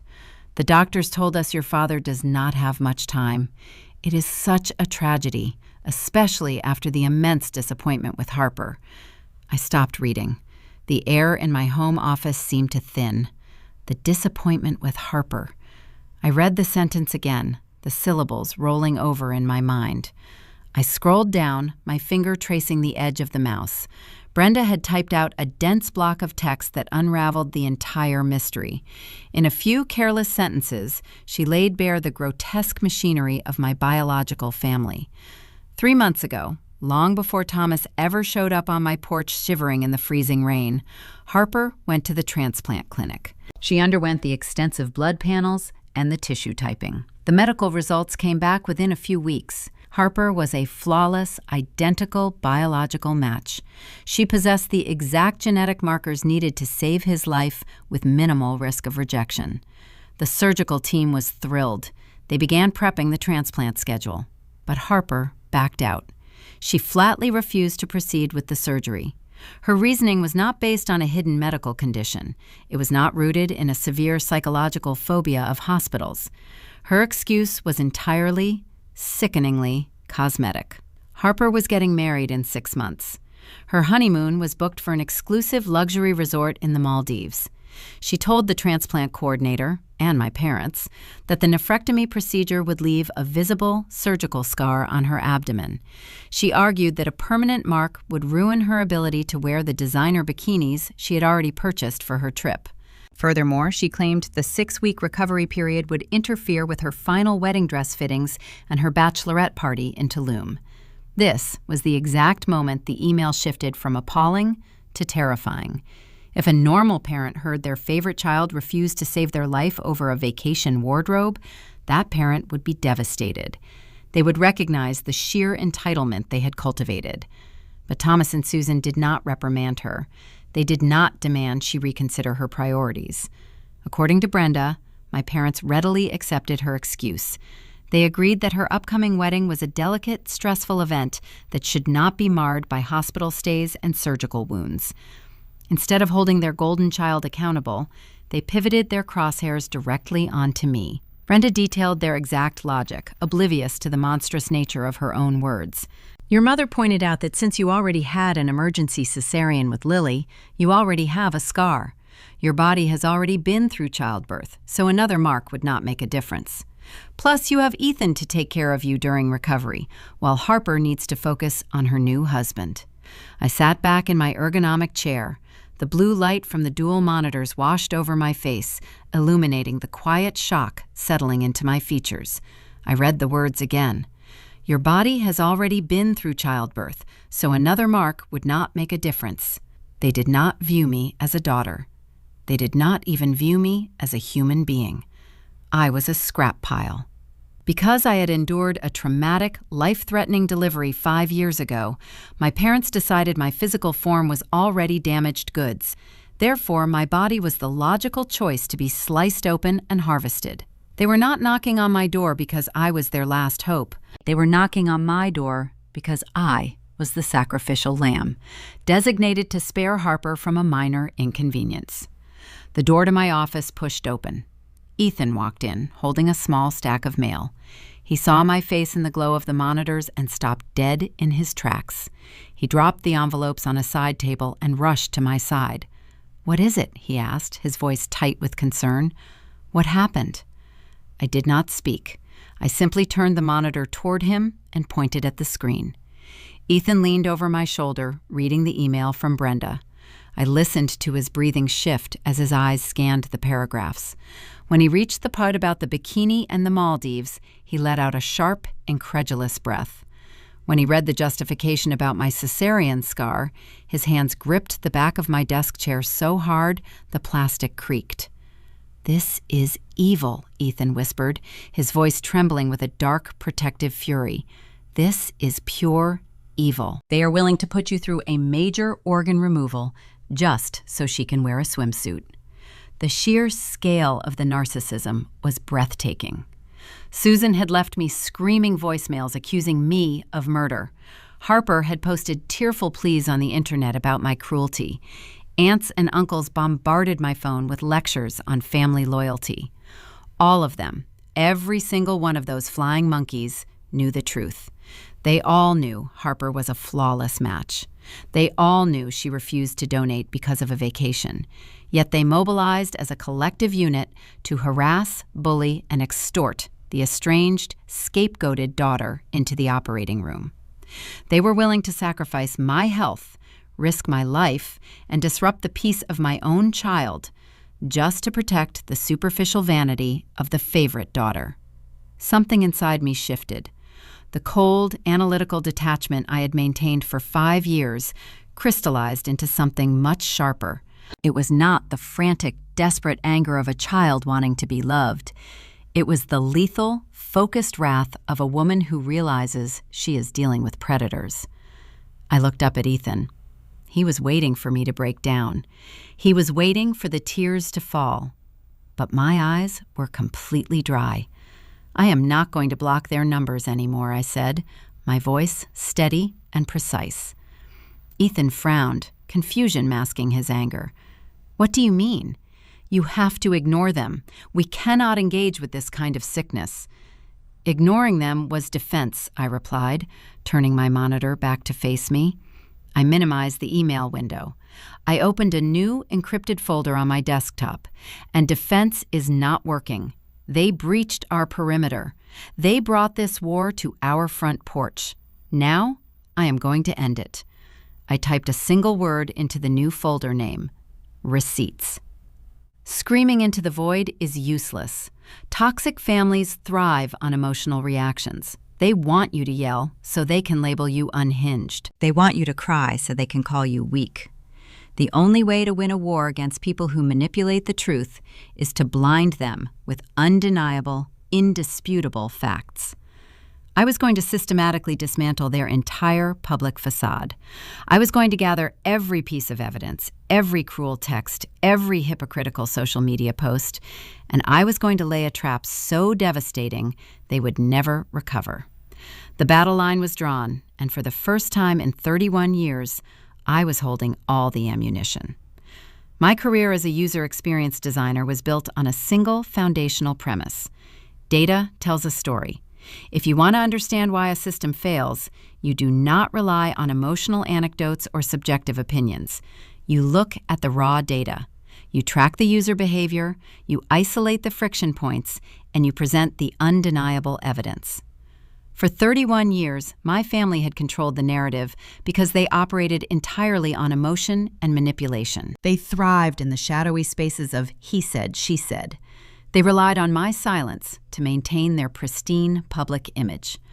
I decided it was time to change the interface. I sat at my desk, the glow of the dual monitors illuminating the dark office. Ethan brought me a fresh cup of coffee and quietly closed the door, giving me the physical space I needed to build my arsenal. I opened a new, encrypted digital folder on my desktop. I named it Receipts. Compiling the evidence was a methodical, almost clinical process. I did not feel the familiar sting of childhood rejection. I felt the cold, sharp focus of an architect preparing to demolish a condemned building. The first piece of evidence required digging into my cloud storage archives.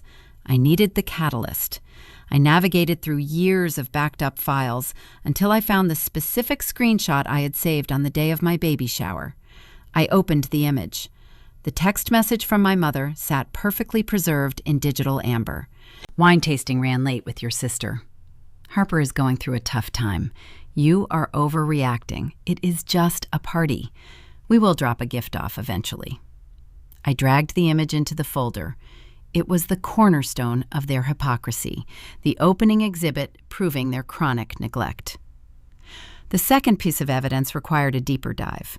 When Lily was born, the hospital had provided a comprehensive digital portal containing all my medical records, surgical notes, and billing statements.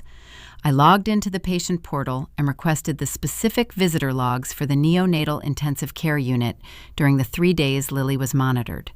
The hospital generated a PDF document. I scrolled down to the dates in question. The log showed Ethan entering and exiting multiple times. It showed Barbara, Ethan's mother, checking in at the front desk every single morning. And right below those entries, the space reserved for maternal and paternal grandparents was entirely blank. 0 visits. 0 inquiries. I highlighted the empty columns and saved the document into the folder. It was a sterile, irrefutable medical record, proving that while their daughter was recovering from major emergency surgery, Thomas and Susan could not be bothered to walk through the hospital doors. Next, I turned my attention to the present. The smear campaign Harper had launched on Facebook was still gaining traction. I took high-resolution screenshots of her tearful, agonizing essay. I captured the specific paragraphs where she called me a cruel, heartless sister who was letting our father die over a petty grudge.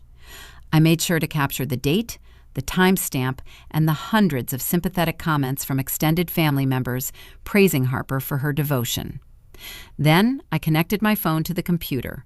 I pulled the audio files of the voicemails Susan had left me over the past 48 hours.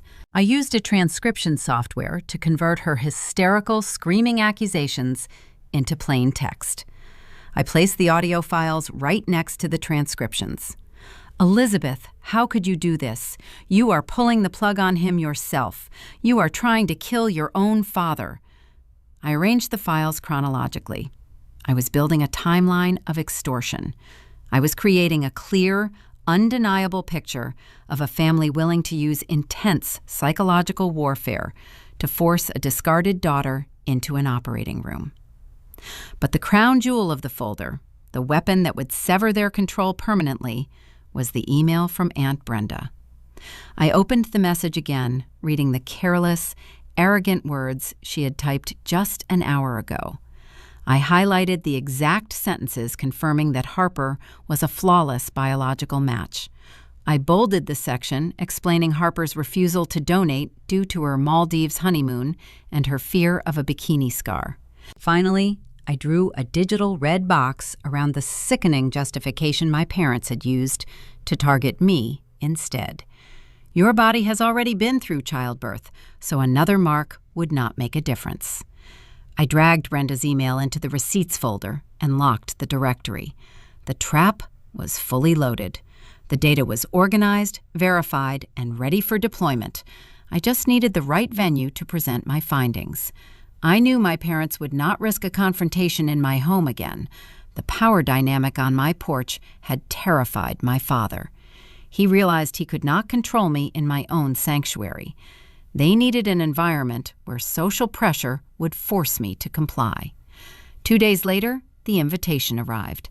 My phone buzzed on the kitchen counter while I was preparing breakfast for Lily. The screen displayed a new text message from Aunt Brenda. The tone of her message had shifted once more, returning to the polished, diplomatic voice of a family peacemaker. "Good morning, Elizabeth," the text read. "The family has been talking. We know tensions are high and things have been said out of fear and desperation. Your father is running out of time. We want to clear the air. We have arranged a neutral family meeting tomorrow night at the Oak Room downtown. Just a quiet dinner to talk things through, heal the past, and focus on saving Thomas. Please be there at 7. We are saving a seat for you." I leaned against the marble counter reading the words, "A neutral family meeting."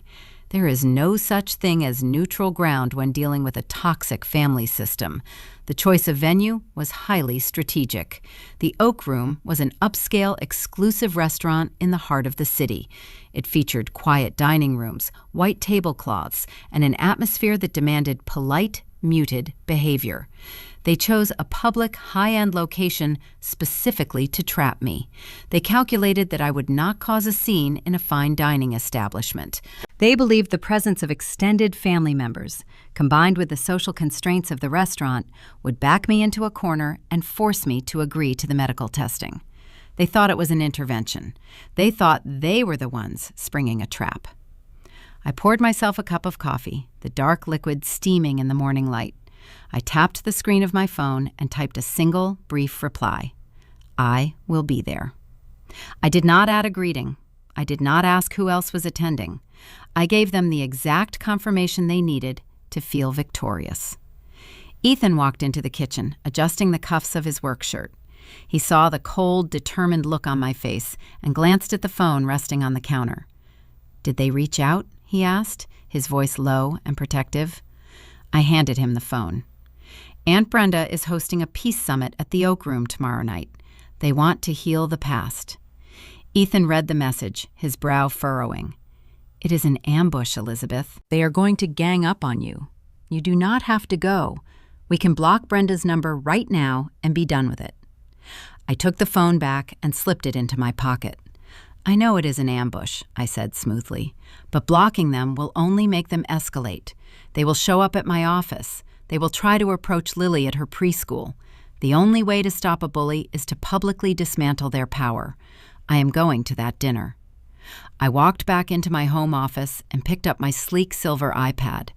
I transferred the encrypted receipts folder onto the tablet, ensuring every image, audio file, and document was formatted for high-definition viewing.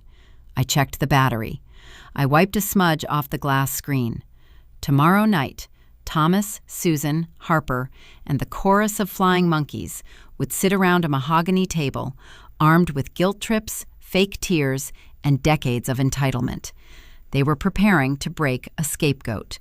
They had no idea they were about to sit down with an executioner. The Oak Room was an institution built on old money and quiet discretion.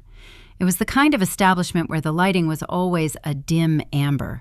The waiters moved like shadows, and the carpets were thick enough to swallow the sound of a dropping pin. I handed my car keys to the valet and walked through the heavy glass doors. I was not wearing the casual suburban clothes my family was accustomed to seeing me in. I wore a tailored emerald blazer, sharp dark trousers, and a pair of designer heels that clicked rhythmically against the marble foyer. I felt a profound sense of calm. I was walking into a firing squad, but I was the only one carrying loaded ammunition. The hostess greeted me with a polite nod and led me down a long hallway lined with vintage wine cellars. We reached a set of heavy mahogany doors at the very back of the restaurant, the private dining suite. She pushed the door open, stepping aside to let me enter. The room was spacious, dominated by a long, polished wooden table set with crystal water glasses and pristine silver cutlery. 8 faces turned to look at me simultaneously. The air inside the room was thick with a tense, suffocating expectation. They had orchestrated the seating arrangement with military precision. Thomas sat at the head of the table, looking pale and fragile, wearing a loose-fitting sweater that emphasized his failing health. Susan sat directly to his right, her hands clasped tightly in front of her, practically vibrating with nervous energy. Harper sat next to her, staring down at her lap, playing the role of the devastated younger sister. The rest of the table was populated by the extended family enforcers. Aunt Brenda, wearing her signature pearl necklace, looked deeply smug. Uncle David sat rigidly, his jaw set in a stern line. 3 other cousins filled in the remaining gaps. There was only one empty chair left in the room. It was positioned at the opposite end of the long table, facing the entire tribunal. It was a classic intimidation tactic. They wanted me isolated. They wanted me to feel the full, crushing weight of their collective judgment. I walked to the empty chair, pulled it out, and sat down.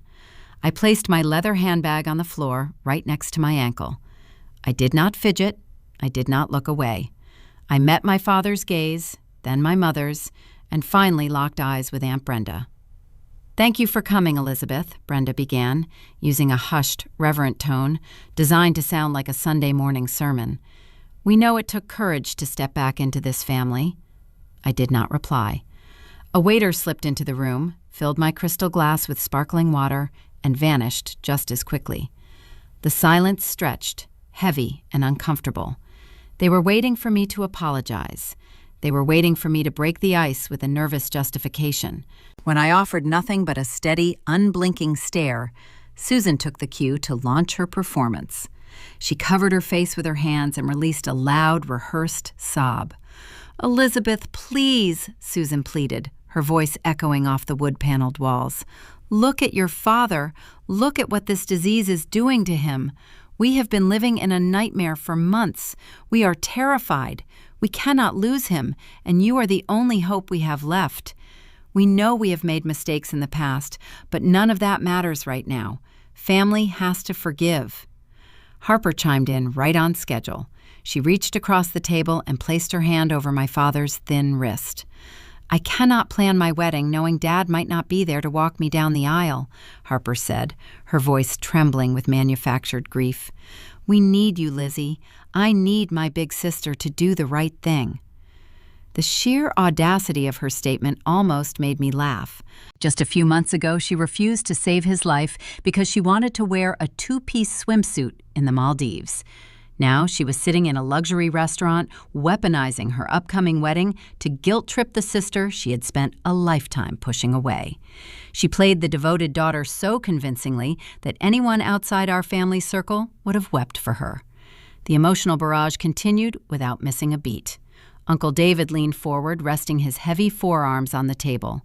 "You are a mother now, Elizabeth," he said, using a low, authoritative register meant to put me in my place. "You understand what it means to protect your family. Your father provided for you. He put a roof over your head. You owe him your life. Turning your back on him in his darkest hour is a stain on your soul. You have to step up.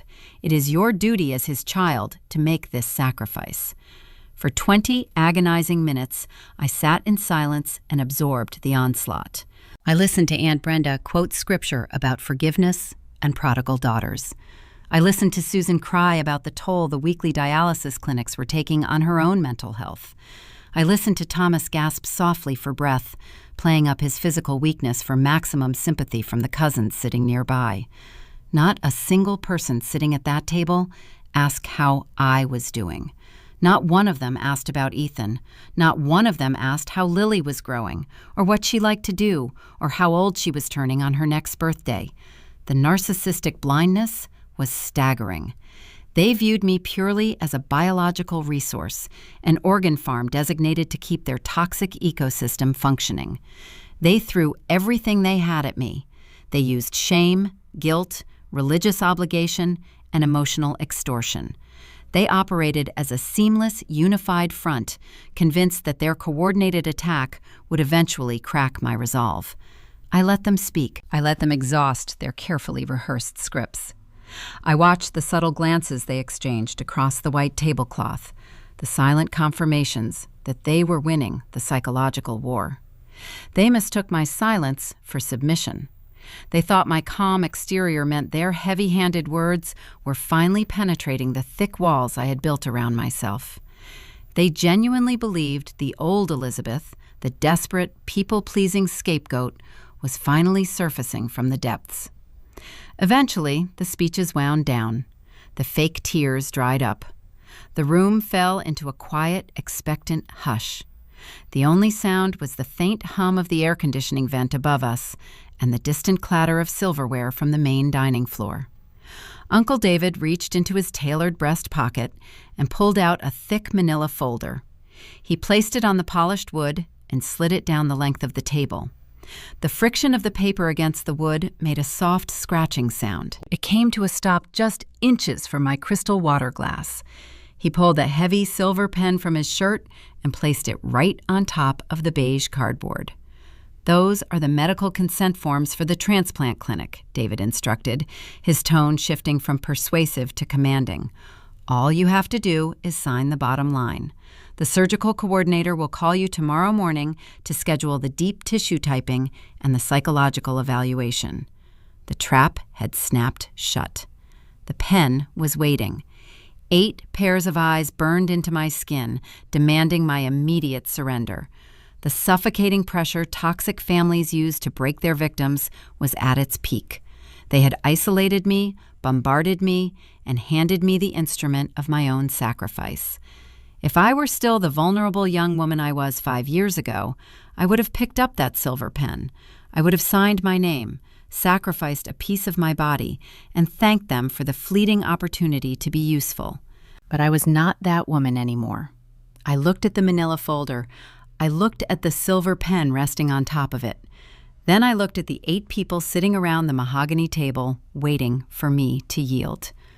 The corners of my mouth twitched upward, forming a small, chilling smile that did not reach my eyes. I did not reach for the pen. Instead, I reached down to the floor. I unzipped the top of my leather handbag and slid my hand inside. My fingers wrapped around the cool, smooth metal edge of my tablet. I did not reach for the silver pen. Instead, my fingers closed around the cold, smooth edge of my tablet, resting at the bottom of my leather handbag. I pulled the device out and placed it squarely on the polished wood, right next to the thick manila folder. The room remained perfectly still. Aunt Brenda frowned, her forehead wrinkling in deep confusion. Uncle David cleared his throat, likely preparing to launch another stern lecture about respect and familial obedience. But before a single syllable could leave his mouth, I pressed my thumb against the home button of my device. Earlier that afternoon, I had visited this exact dining establishment. I found the maitre d' and handed him a very generous cash tip to ensure the smart television mounted on the far wall of our private suite was turned on and set to the correct wireless input. I had synced my tablet to their secure network hours before my relatives even parked their cars. I tapped the mirroring icon on my screen. The large black display on the wall behind my father instantly flickered to life. The sudden burst of bright, artificial light cast long, sharp shadows across the water glasses and the expensive silverware lining the table. I think there has been a fundamental misunderstanding about why I am sitting in this chair tonight, I said. My voice was low, smooth, and entirely devoid of the frantic emotion they anticipated. I did not yell. I did not shed a single tear. I commanded the space with the quiet, devastating authority of a woman holding a royal flush. You brought me here to heal the past, I continued, directing my gaze straight toward Uncle David. You told me I walked away for no logical reason. You claimed I was punishing a loving parent over a petty grudge. You formed those harsh opinions based on a fictional narrative crafted by my mother. I think it is time you see the raw data. I swiped my index finger across the glass surface of my tablet, the television screen illuminated with a high-resolution image. It was the text message from 5 years ago. The font was blown up to 50 inches wide, rendering the careless words impossible to ignore and impossible to misinterpret. Wine tasting ran late with your sister. You are overreacting. It is just a party. We will drop a gift off eventually. I let the text sit on the display for a long, agonizing minute. I watched the eyes of my extended family dart back and forth across the screen as they read the callous dismissal. That is the message my mother sent me on the day of my first baby shower, I explained, keeping my tone conversational and perfectly measured. I was 8 months pregnant. I was sitting right next to 2 empty chairs, waiting for my parents to arrive. Instead of celebrating the impending birth of their first grandchild, they took Harper on a luxury vineyard tour in Napa Valley. Their reasoning was that she was experiencing a minor romantic breakup and needed consoling. The smug, self-righteous expression resting on Aunt Brenda's face began to fracture. She blinked rapidly, her gaze shifting from the bright wall back to Susan's pale face. Susan opened her mouth to speak, but no sound emerged. The performative weeping she had been producing just moments ago vanished completely. A rigid, wide-eyed panic replaced her theatrical sorrow. But skipping a daytime party is not a valid reason to sever ties with your blood relatives, I said, preempting their inevitable defense. I swiped the tablet again. The display transitioned to a new scanned document. It was the official patient portal log generated by the hospital. The specific registry from the neonatal intensive care unit. I drew their attention to the highlighted columns on the spreadsheet. The rows displaying Ethan's name and his mother's name were filled with multiple daily check-ins. The section reserved for my maternal and paternal grandparents was a stark, empty void. Later that same afternoon, the severe stress of their rejection sent my body into early labor, I told the silent room. I underwent an emergency cesarean section. My daughter was born premature. She spent 3 terrifying days inside an incubator fighting to regulate her own breathing. My husband called my parents 6 different times. He left frantic voicemails begging them to come to the maternity ward. I swiped the screen once more. Another text message appeared, bearing a timestamp from the morning immediately following my major surgery. Just saw this. At a resort with Harper, bad cell service.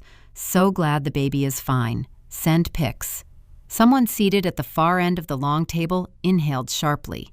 It was one of my older cousins. He stared at the glowing words, looking genuinely sickened by the casual cruelty. Toxic family systems thrive in the shadows. They rely entirely on the scapegoat keeping the psychological abuse a hidden secret. Susan and Thomas had spent 5 long years convincing these relatives that I was a cold, rebellious daughter who abandoned them during a phase of irrational postpartum depression. They never once mentioned the wine tour.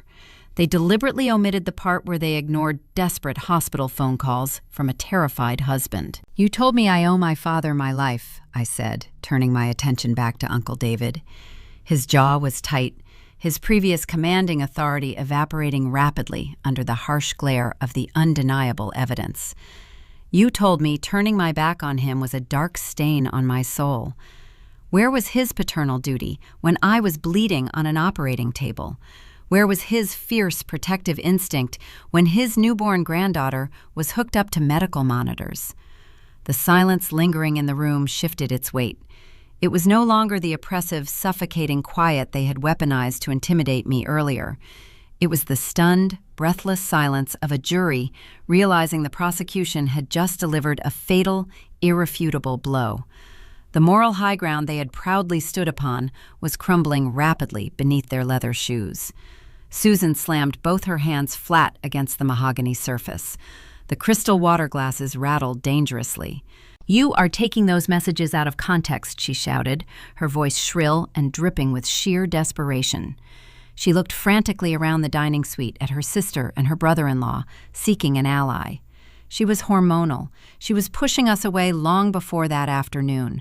We did the best we could under the circumstances. You cannot judge a lifetime of dedicated parenting on a few isolated text messages. Thomas pointed a trembling finger toward the television mounted behind him. "Turn that off," he demanded, his raspy voice straining with genuine, unfiltered fury. "Turn that screen off right now, Elizabeth. This is a private family matter. You will not humiliate us in a public restaurant." I ignored his command. I did not touch the tablet resting in front of me. The text message remained blazing on the wall, illuminating his furious expression. "Humiliation is just the uncomfortable physical sensation of reality finally catching up to your carefully constructed lies, Thomas," I replied, keeping my posture perfectly relaxed. "You invited everyone here tonight to stage an intervention. You wanted a captive audience to pressure me into an operating room. You cannot be angry that I simply brought the correct script for your little play." Aunt Brenda shifted uncomfortably in her padded chair. She picked up her white cloth napkin and twisted the fabric nervously between her manicured hands. "Elizabeth, this is all very unfortunate," she stammered, desperately trying to salvage her favored role as the diplomatic peacemaker. "It is quite clear there is a lot of deep hurt on both sides of this table, but we are gathered here regarding a severe medical emergency. Your father is dying. Past parenting mistakes do not change the harsh fact that he needs a kidney donor today." She was trying to pivot the conversation back to their primary objective. She wanted to sweep the exposed neglect under the rug and focus solely on the biological organ they came to harvest. She mistakenly thought my presentation was simply a bitter airing of old childhood grievances. I smiled. It was a cold, highly calculated expression.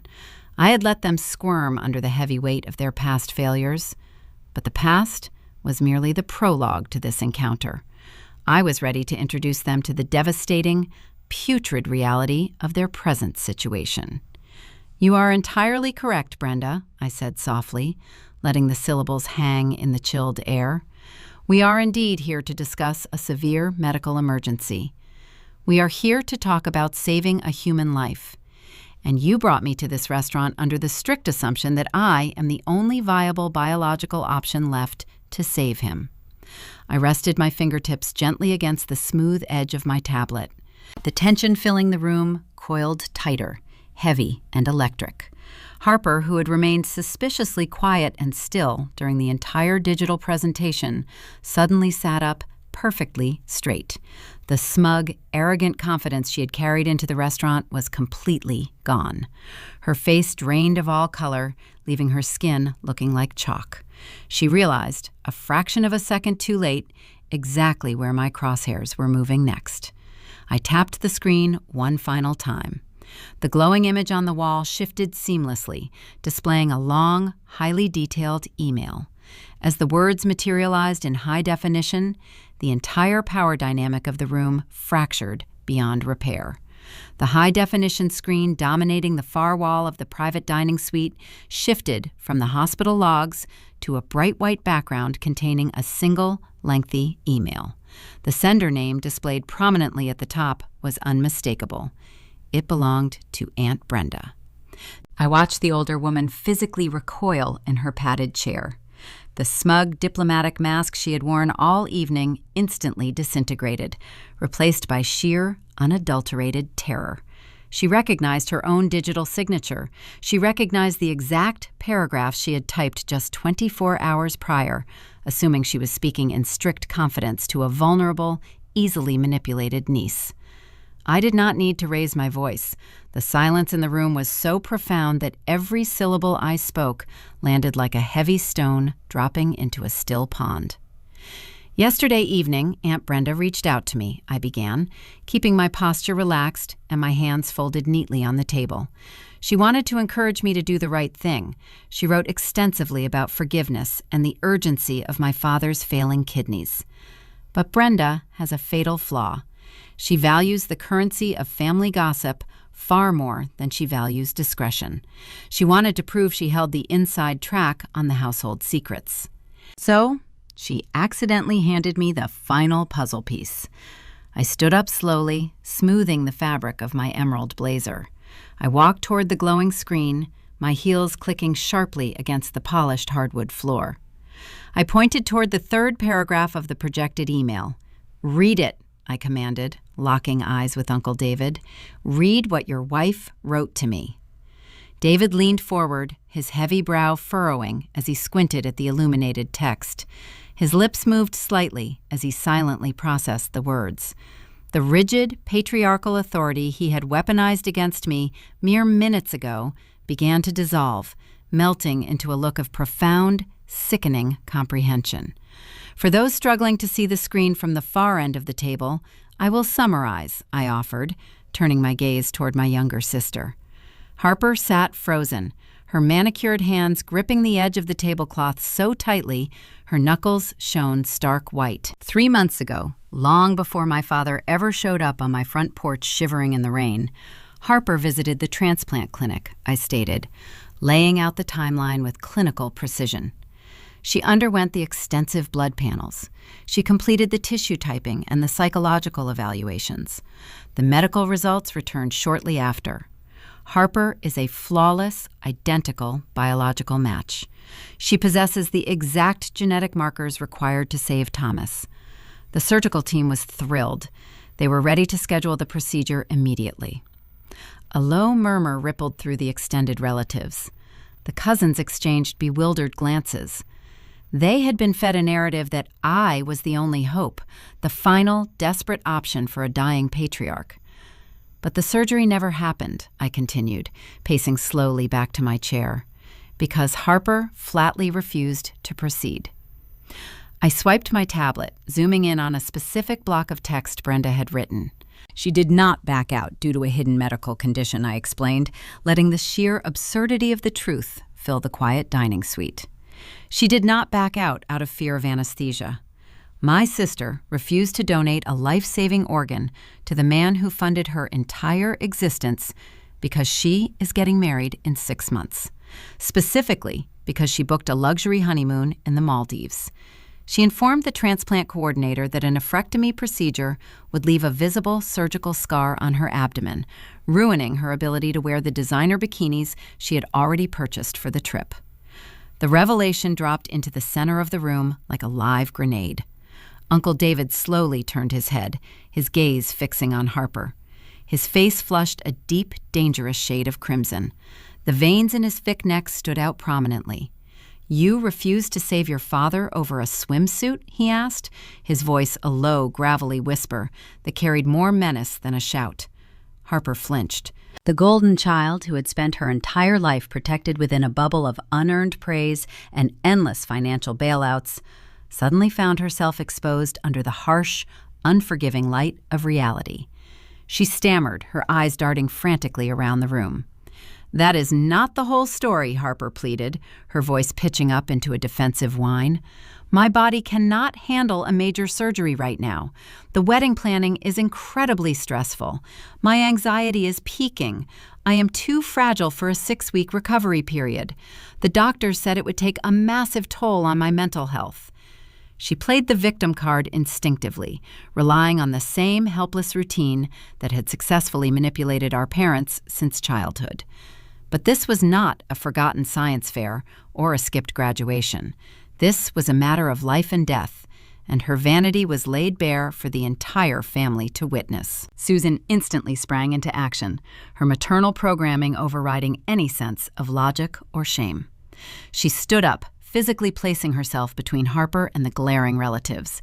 "Leave her alone," Susan snapped, her hands trembling as she shielded her youngest daughter. Harper is delicate. She has always been sensitive to physical trauma. It is her special day. We could not force her to undergo an invasive procedure and ruin the happiest time of her life. It was a family decision. The moment Susan admitted complicity, the atmosphere in the room shifted from shock to pure, unadulterated disgust. The flying monkeys, the aunts and cousins who had harassed my phone, flooded my inbox and accused me of murder, finally understood the grotesque machinery of the family dynamic. I did not let Susan control the narrative. I tapped my tablet one more time, highlighting the final, most damning sentence of Brenda's email. "You see, my parents did not reprimand Harper for her incredible selfishness," I said, making sure my voice carried over Susan's frantic defense. They accepted her excuse without hesitation, but they still needed a kidney. So they turned their crosshairs onto the estranged daughter. And this is the exact justification they used.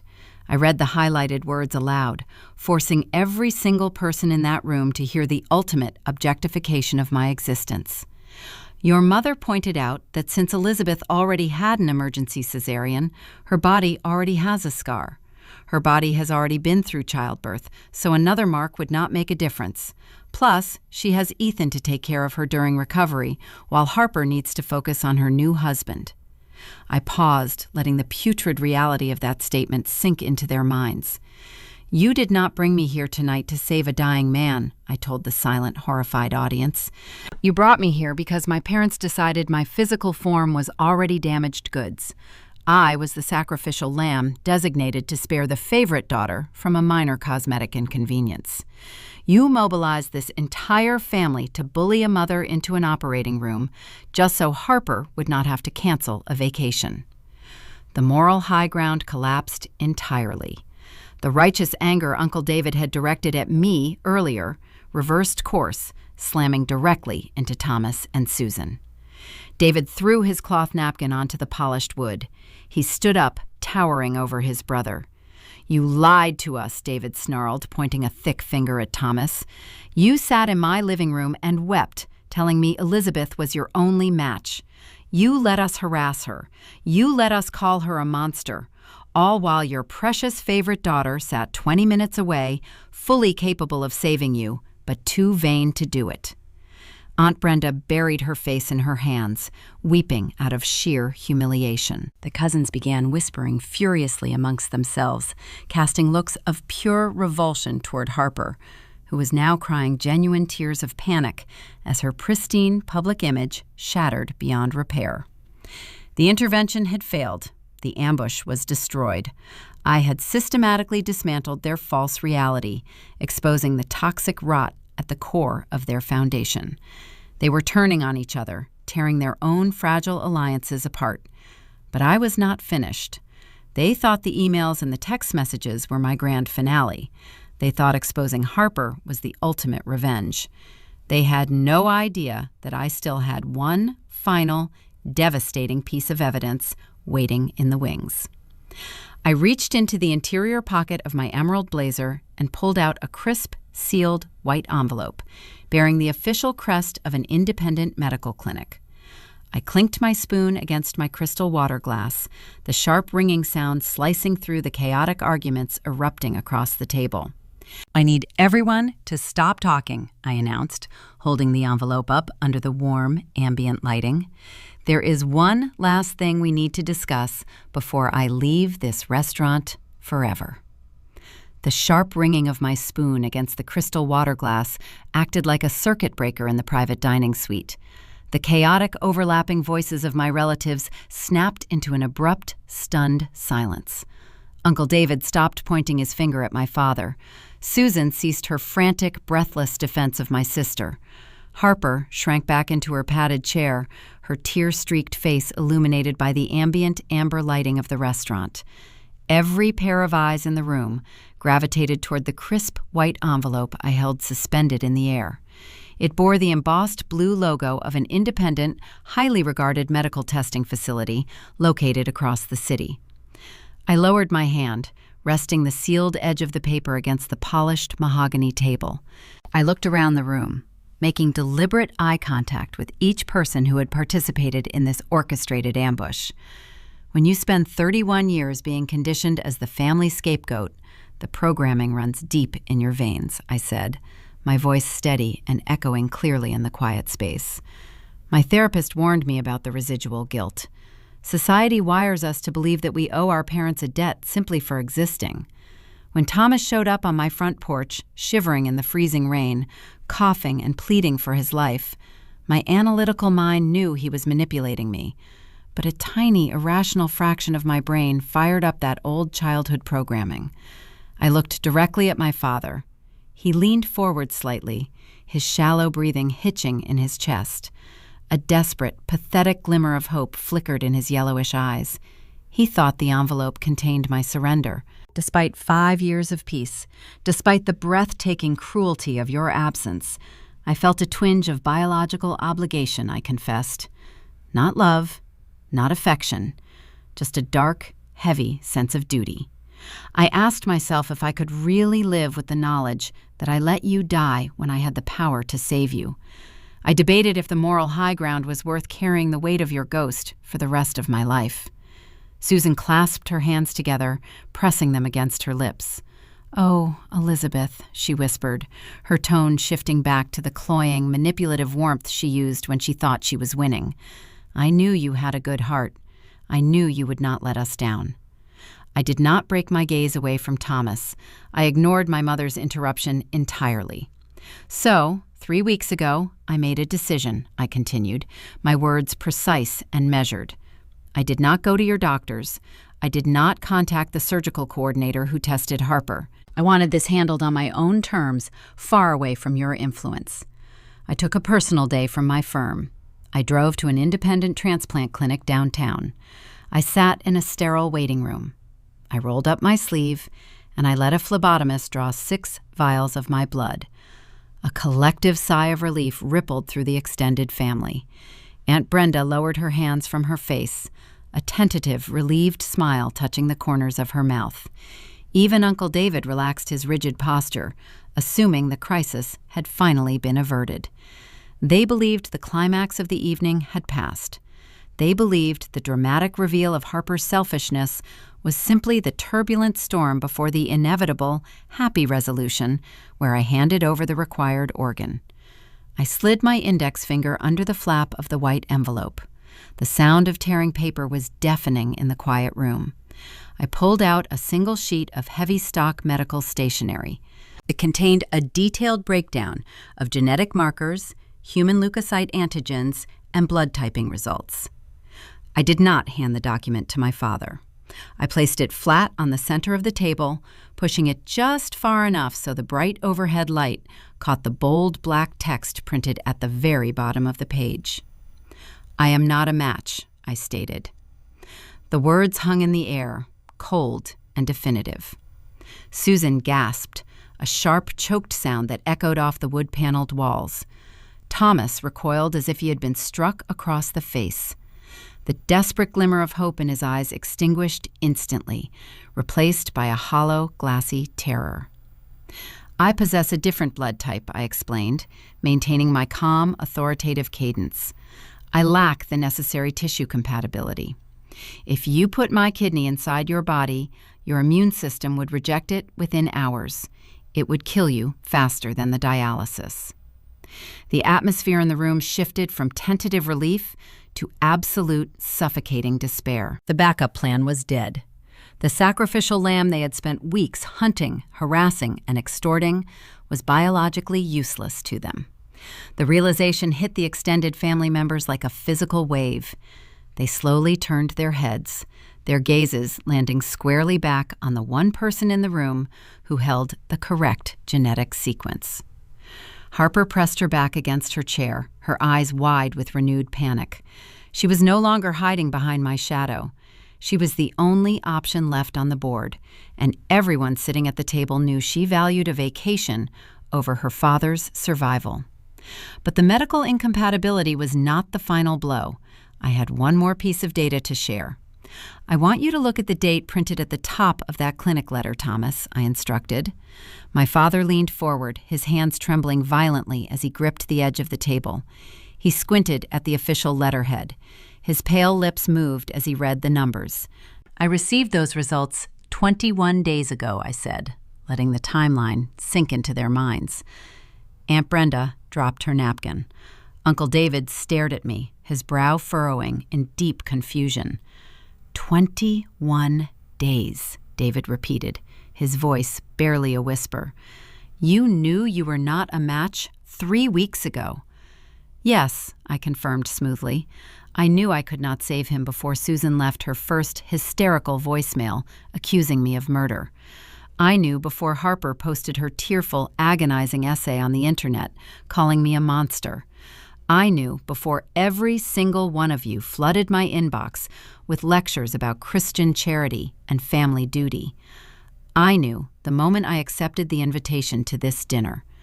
Susan slammed her hands on the table, her face twisting into a mask of pure, unfiltered rage. Then why did you let us go through this, she shrieked, losing whatever shred of dignity she had left. Why did you let us beg you? Why did you let us organize this entire dinner if you knew you could not help him? You are sick. You are a cruel, vindictive girl. I stood tall, looking down at the woman who had abandoned me in a maternity ward. I let you go through this because I needed you to show your hand, I replied, my voice slicing through her hysteria like a scalpel. If I had simply called you 3 weeks ago and told you I was not a match, you would have spun the narrative. You would have told the family I was lying. You would have claimed I faked the medical records just to punish you. You would have forever played the tragic victims of a heartless daughter. I walked toward my chair, picking up my leather handbag. I needed you to believe you had me cornered, I said, looking around the room at the devastated faces of my relatives. I needed you to feel so confident in your ambush that you would put your monstrous entitlement on public display. I needed Aunt Brenda to get so arrogant she accidentally confessed the truth about Harper in an email. I let you stage this intervention so every person sitting at this table could witness exactly who you people really are.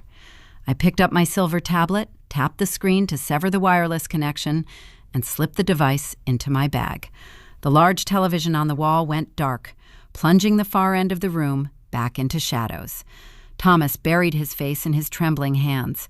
A low, wretched sob tore from his throat. He was out of options, out of time, and entirely dependent on a favorite daughter who viewed him as an inconvenience. Elizabeth, please, he choked out, his voice muffled by his palms. I paused near the door, turning my head to look at him one last time. I felt no anger. I felt no sorrow.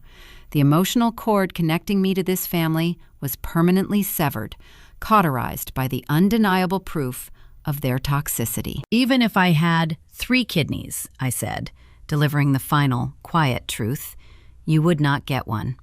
Because you never wanted a daughter. You only wanted spare parts. And I do not donate to strangers. I pushed the heavy mahogany door open and stepped out into the hallway, leaving the private dining suite behind me.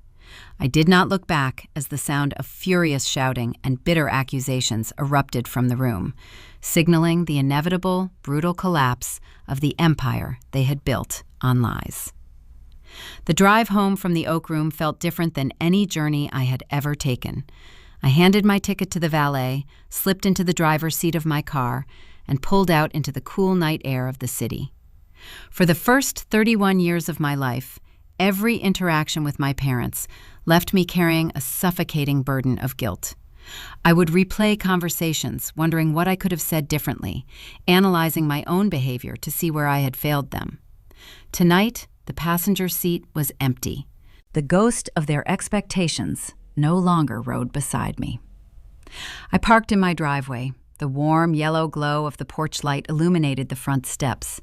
Ethan opened the door before I even reached the handle. He did not ask how the dinner went. He looked at my face, saw the relaxed line of my shoulders, and pulled me into a long, grounding embrace. The war was over. I had dropped the match, walked out of the building, and let the entire toxic architecture burn to the foundation. The fallout from that night at the restaurant was swift, brutal, and entirely logical. In modern American society, toxic people survive by keeping their friend groups and family members segregated. They tell different stories to different people, ensuring nobody ever compares notes. By mirroring that email onto a 50-inch screen, I forced the segregated groups to look at the raw data together. The truth acted as a corrosive acid, eating through the lies Susan and Thomas had carefully maintained for decades. The extended family reacted with ruthless self-preservation. Uncle David, a man who prided himself on morality and rigid principles, could not stomach the humiliation of being manipulated. He had spent weeks acting as my father's personal enforcer, bullying a postpartum mother under the false belief that she was the only donor available. When he realized my parents had weaponized his righteous anger just to protect Harper's vacation plans, he severed ties immediately. He forbade his children from speaking to my parents. Aunt Brenda, terrified that her own careless gossip had triggered the explosion, went into damage control. To save her own social standing, she turned firmly against Susan. Brenda spent the next several weeks calling every cousin, aunt, and distant relative to make sure they knew she was the one who uncovered the deception. The flying monkeys, realizing they had been fighting for the wrong side, abandoned their posts. My parents were abruptly and permanently isolated. But the most devastating consequence was reserved for the golden child. Harper had spent her entire existence shielded from accountability. Her bad grades, her maxed-out credit cards, her failed relationships, all of it was instantly smoothed over by Thomas and his wallet, along with Susan's endless excuses. Harper assumed her wedding would follow the exact same pattern. She assumed she could refuse to save her father, demand I do it instead, and still walk down the aisle in a custom gown. She underestimated how fast gossip travels when an entire family feels betrayed. Less than a week after the restaurant intervention, the rumors reached Jason, her fiancé. One of my older cousins, still disgusted by what he witnessed in the private dining suite, ran into Jason at a local coffee shop. The cousin did not hold back. He laid out the strict timeline. He explained the medical match, the refusal, the Maldives honeymoon excuse, and the coordinated ambush designed to harvest my kidney instead. Jason was a rational, grounded man who had always felt slightly uneasy about the intense, codependent dynamic between Harper and our parents. Hearing the clinical facts of the situation shattered his illusion of the sweet, fragile girl he thought he was marrying. He went home and confronted her. Harper tried to deploy her usual tactics. She cried. She played the victim. She blamed her anxiety and claimed her parents supported her decision. Her defense only proved the cousin's story was entirely accurate. Jason realized he was not just marrying a spoiled daughter. He was legally binding himself to a woman devoid of basic human empathy, raised in a family that viewed other people as disposable resources. He packed his belongings that same evening. He took back the diamond engagement ring. He canceled the catering contracts, the floral arrangements, and the luxury resort reservations. The grand theatrical wedding Harper had prioritized over her father's life vanished overnight. She was left sitting in an empty apartment, her pristine reputation obliterated, her relationship ruined by her own staggering vanity. With the wedding canceled and the extended relatives refusing to take their phone calls, the reality of my parents' choices locked them into a miserable, inescapable cage of their own design. Thomas continued to decline in health.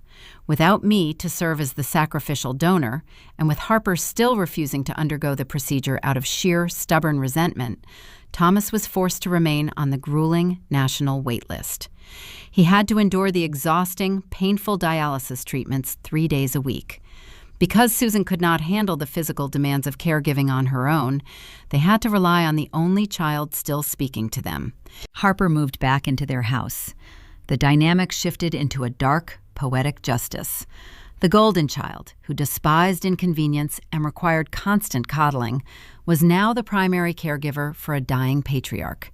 She resented every moment of it. She hated the medical routines, the dietary restrictions, and the suffocating atmosphere of the house. Thomas and Susan, in turn, had to spend their final years relying on a daughter they knew would rather be on a beach than sitting by their bedside. They had enabled her selfishness, cultivated her narcissism, and now they were forced to harvest the bitter crop they had planted. I watched all of this unfold from a distance, hearing the sporadic updates through Maya and the rare, polite text message from a cousin. I did not feel a sense of triumphant vindication. I did not celebrate their misery or wish them further harm. True healing does not look like dancing on the graves of the people who hurt you. True healing looks like profound, unbreakable apathy. When I thought about Thomas sitting in a dialysis chair, or Susan hiding from her former friends at the country club, or Harper mourning her canceled wedding, my heart rate did not elevate. My chest did not tighten. I felt the exact same neutral detachment I would feel reading a news article about strangers in another city. They were no longer the towering figures of my childhood. They were just broken people dealing with the consequences of their own actions. The psychological cord was gone. They had demanded my compliance, my silence, and ultimately a piece of my physical body. By standing up in that restaurant and presenting the undeniable truth, I had reclaimed ownership of my life. I had protected my household, my husband, and my daughter from the generational trauma that had nearly consumed me. The storm had passed, leaving the air clean and my vision perfectly clear. Now there was only one thing left to do. It was time to focus entirely on the beautiful, thriving reality I had built from the ashes of their rejection, and ensure my daughter never had to learn the bitter lessons I survived. A full year has passed since I walked out of the Oak Room and left my biological family to face the consequences of their own deception. It is a warm Saturday afternoon in late May. I am standing on the wooden deck of my backyard. The air smells like burning charcoal, blooming jasmine, and sweet frosting. The space is alive with motion and sound. My daughter is turning 6 today. I lean against the wooden railing and look out over the lush green lawn. The scene unfolding in front of me stands in stark contrast to the sterile, tense atmosphere of the baby shower from 6 years ago. Back then, I sat at the head of a long table in a private dining room, staring at 2 empty mahogany chairs. I felt a cold, hollow void in my chest. I spent that afternoon trying to suppress the agonizing realization that my parents preferred a wine tasting tour over my transition into motherhood. Today, there are no empty chairs. Every single seat on our sunlit patio is filled with people who genuinely want to be here. Ethan is standing by the stainless steel grill, using a pair of silver tongs to flip burgers. He is laughing at a joke his older brother just told, his eyes crinkling at the corners. The afternoon sun catches the silver in his hair. He is the man who stood like a sentinel at my front door, ready to shield me from the toxic storm my father brought to our porch. He is my anchor. A few feet away on a checkered picnic blanket, Maya is sitting cross-legged on the grass. She holds a small plastic palette of bright colors. A line of 4 excited children waits patiently while she carefully paints a shimmering blue butterfly onto the cheek of a little girl. Maya has been my best friend since high school. She witnessed the endless cycle of my parents elevating Harper while ignoring my achievements. She sat next to me when the physical pain of rejection sent me to the emergency room. She is more of a sister to me than the woman sharing my genetic code ever was. Near the edge of the patio, Barbara is kneeling on the soft ground next to Lily. My daughter is wearing a bright yellow sundress. She is tearing the wrapping paper off a large rectangular box. Barbara watches her with an expression of pure, unfiltered joy. When Lily finally opens the cardboard flap and sees the new bicycle inside, she shrieks with delight. She throws her tiny arms around Barbara's neck. Barbara holds her tight, burying her face in my daughter's dark hair. I watch the exchange, feeling a profound warmth settle deep into my bones. Barbara did not have to earn that hug. Lily did not have to perform for that affection. The love flowing between them is organic, effortless, and unconditional. I take a slow sip of my iced tea. The condensation drips down the side of the glass, cooling my fingers. I am a ghost to Thomas, Susan, and Harper. The silence stretching between our households is permanent. I do not receive sporadic, manipulative text messages on major holidays anymore. I do not check my phone, expecting a barrage of guilt trips from extended relatives. The psychological perimeter I established is secure. My mental energy is no longer drained by the constant, exhausting effort of decoding passive-aggressive comments or anticipating the next family crisis. People often confuse the act of setting boundaries with the desire for revenge. When I projected those text messages onto the restaurant wall and exposed the golden child's secret, the flying monkeys accused me of being vindictive. They believed I was orchestrating a malicious punishment. They could not understand that my actions had nothing to do with malice. Walking away was an act of extreme self-preservation. When you grow up in a toxic dynamic, you are conditioned to believe your worth is tied directly to your usefulness. You are taught to absorb the pain, swallow the unfairness, and shrink your own needs so the preferred sibling can shine. You are trained to view neglect as normal. Breaking that cycle requires a ruthless commitment to your own peace. It requires you to look at the people who raised you and recognize that their title does not grant them a lifelong past to cause you harm. Blood is merely an accident of birth. It is a biological coincidence. It does not guarantee loyalty, respect, or compassion. Family is a conscious daily choice. Family is defined by the people who show up when the skies turn dark, the people who sit in a rigid plastic hospital chair for 14 hours while you undergo emergency surgery. The people who celebrate your hard-earned promotions instead of minimizing them. Family consists of the individuals who respect your limits and do not view your physical body as a spare parts facility designed to save them from their own poor decisions. If you are listening to this and you recognize your own life in my words, I want you to hear this truth clearly. You do not owe your abusers a lifetime of servitude. You are not obligated to offer your resources, your time, or your internal organs to people who only remember your name when they need a favor. Toxic parents will often expect you to sacrifice your entire existence for them, even after they flatly refuse to be a part of yours. They will label you selfish. They will recruit other family members to harass you. They will play the tragic victims to anyone willing to listen. Let them talk. Let them spin their false narratives. You cannot control their delusions, but you can control your own environment. Do not set yourself on fire to keep people warm who would not even offer you a blanket. I set my glass of iced tea down on the wooden railing.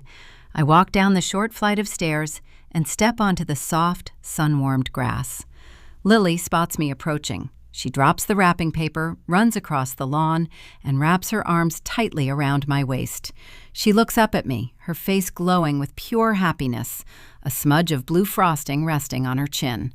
"Look at my new bike, Mommy," she says, her voice bright and clear. "Grandma Barbara picked the exact color I wanted." I kneel down, wiping the frosting off her chin with my thumb. "It is perfect, sweetie," I reply, smiling back at her.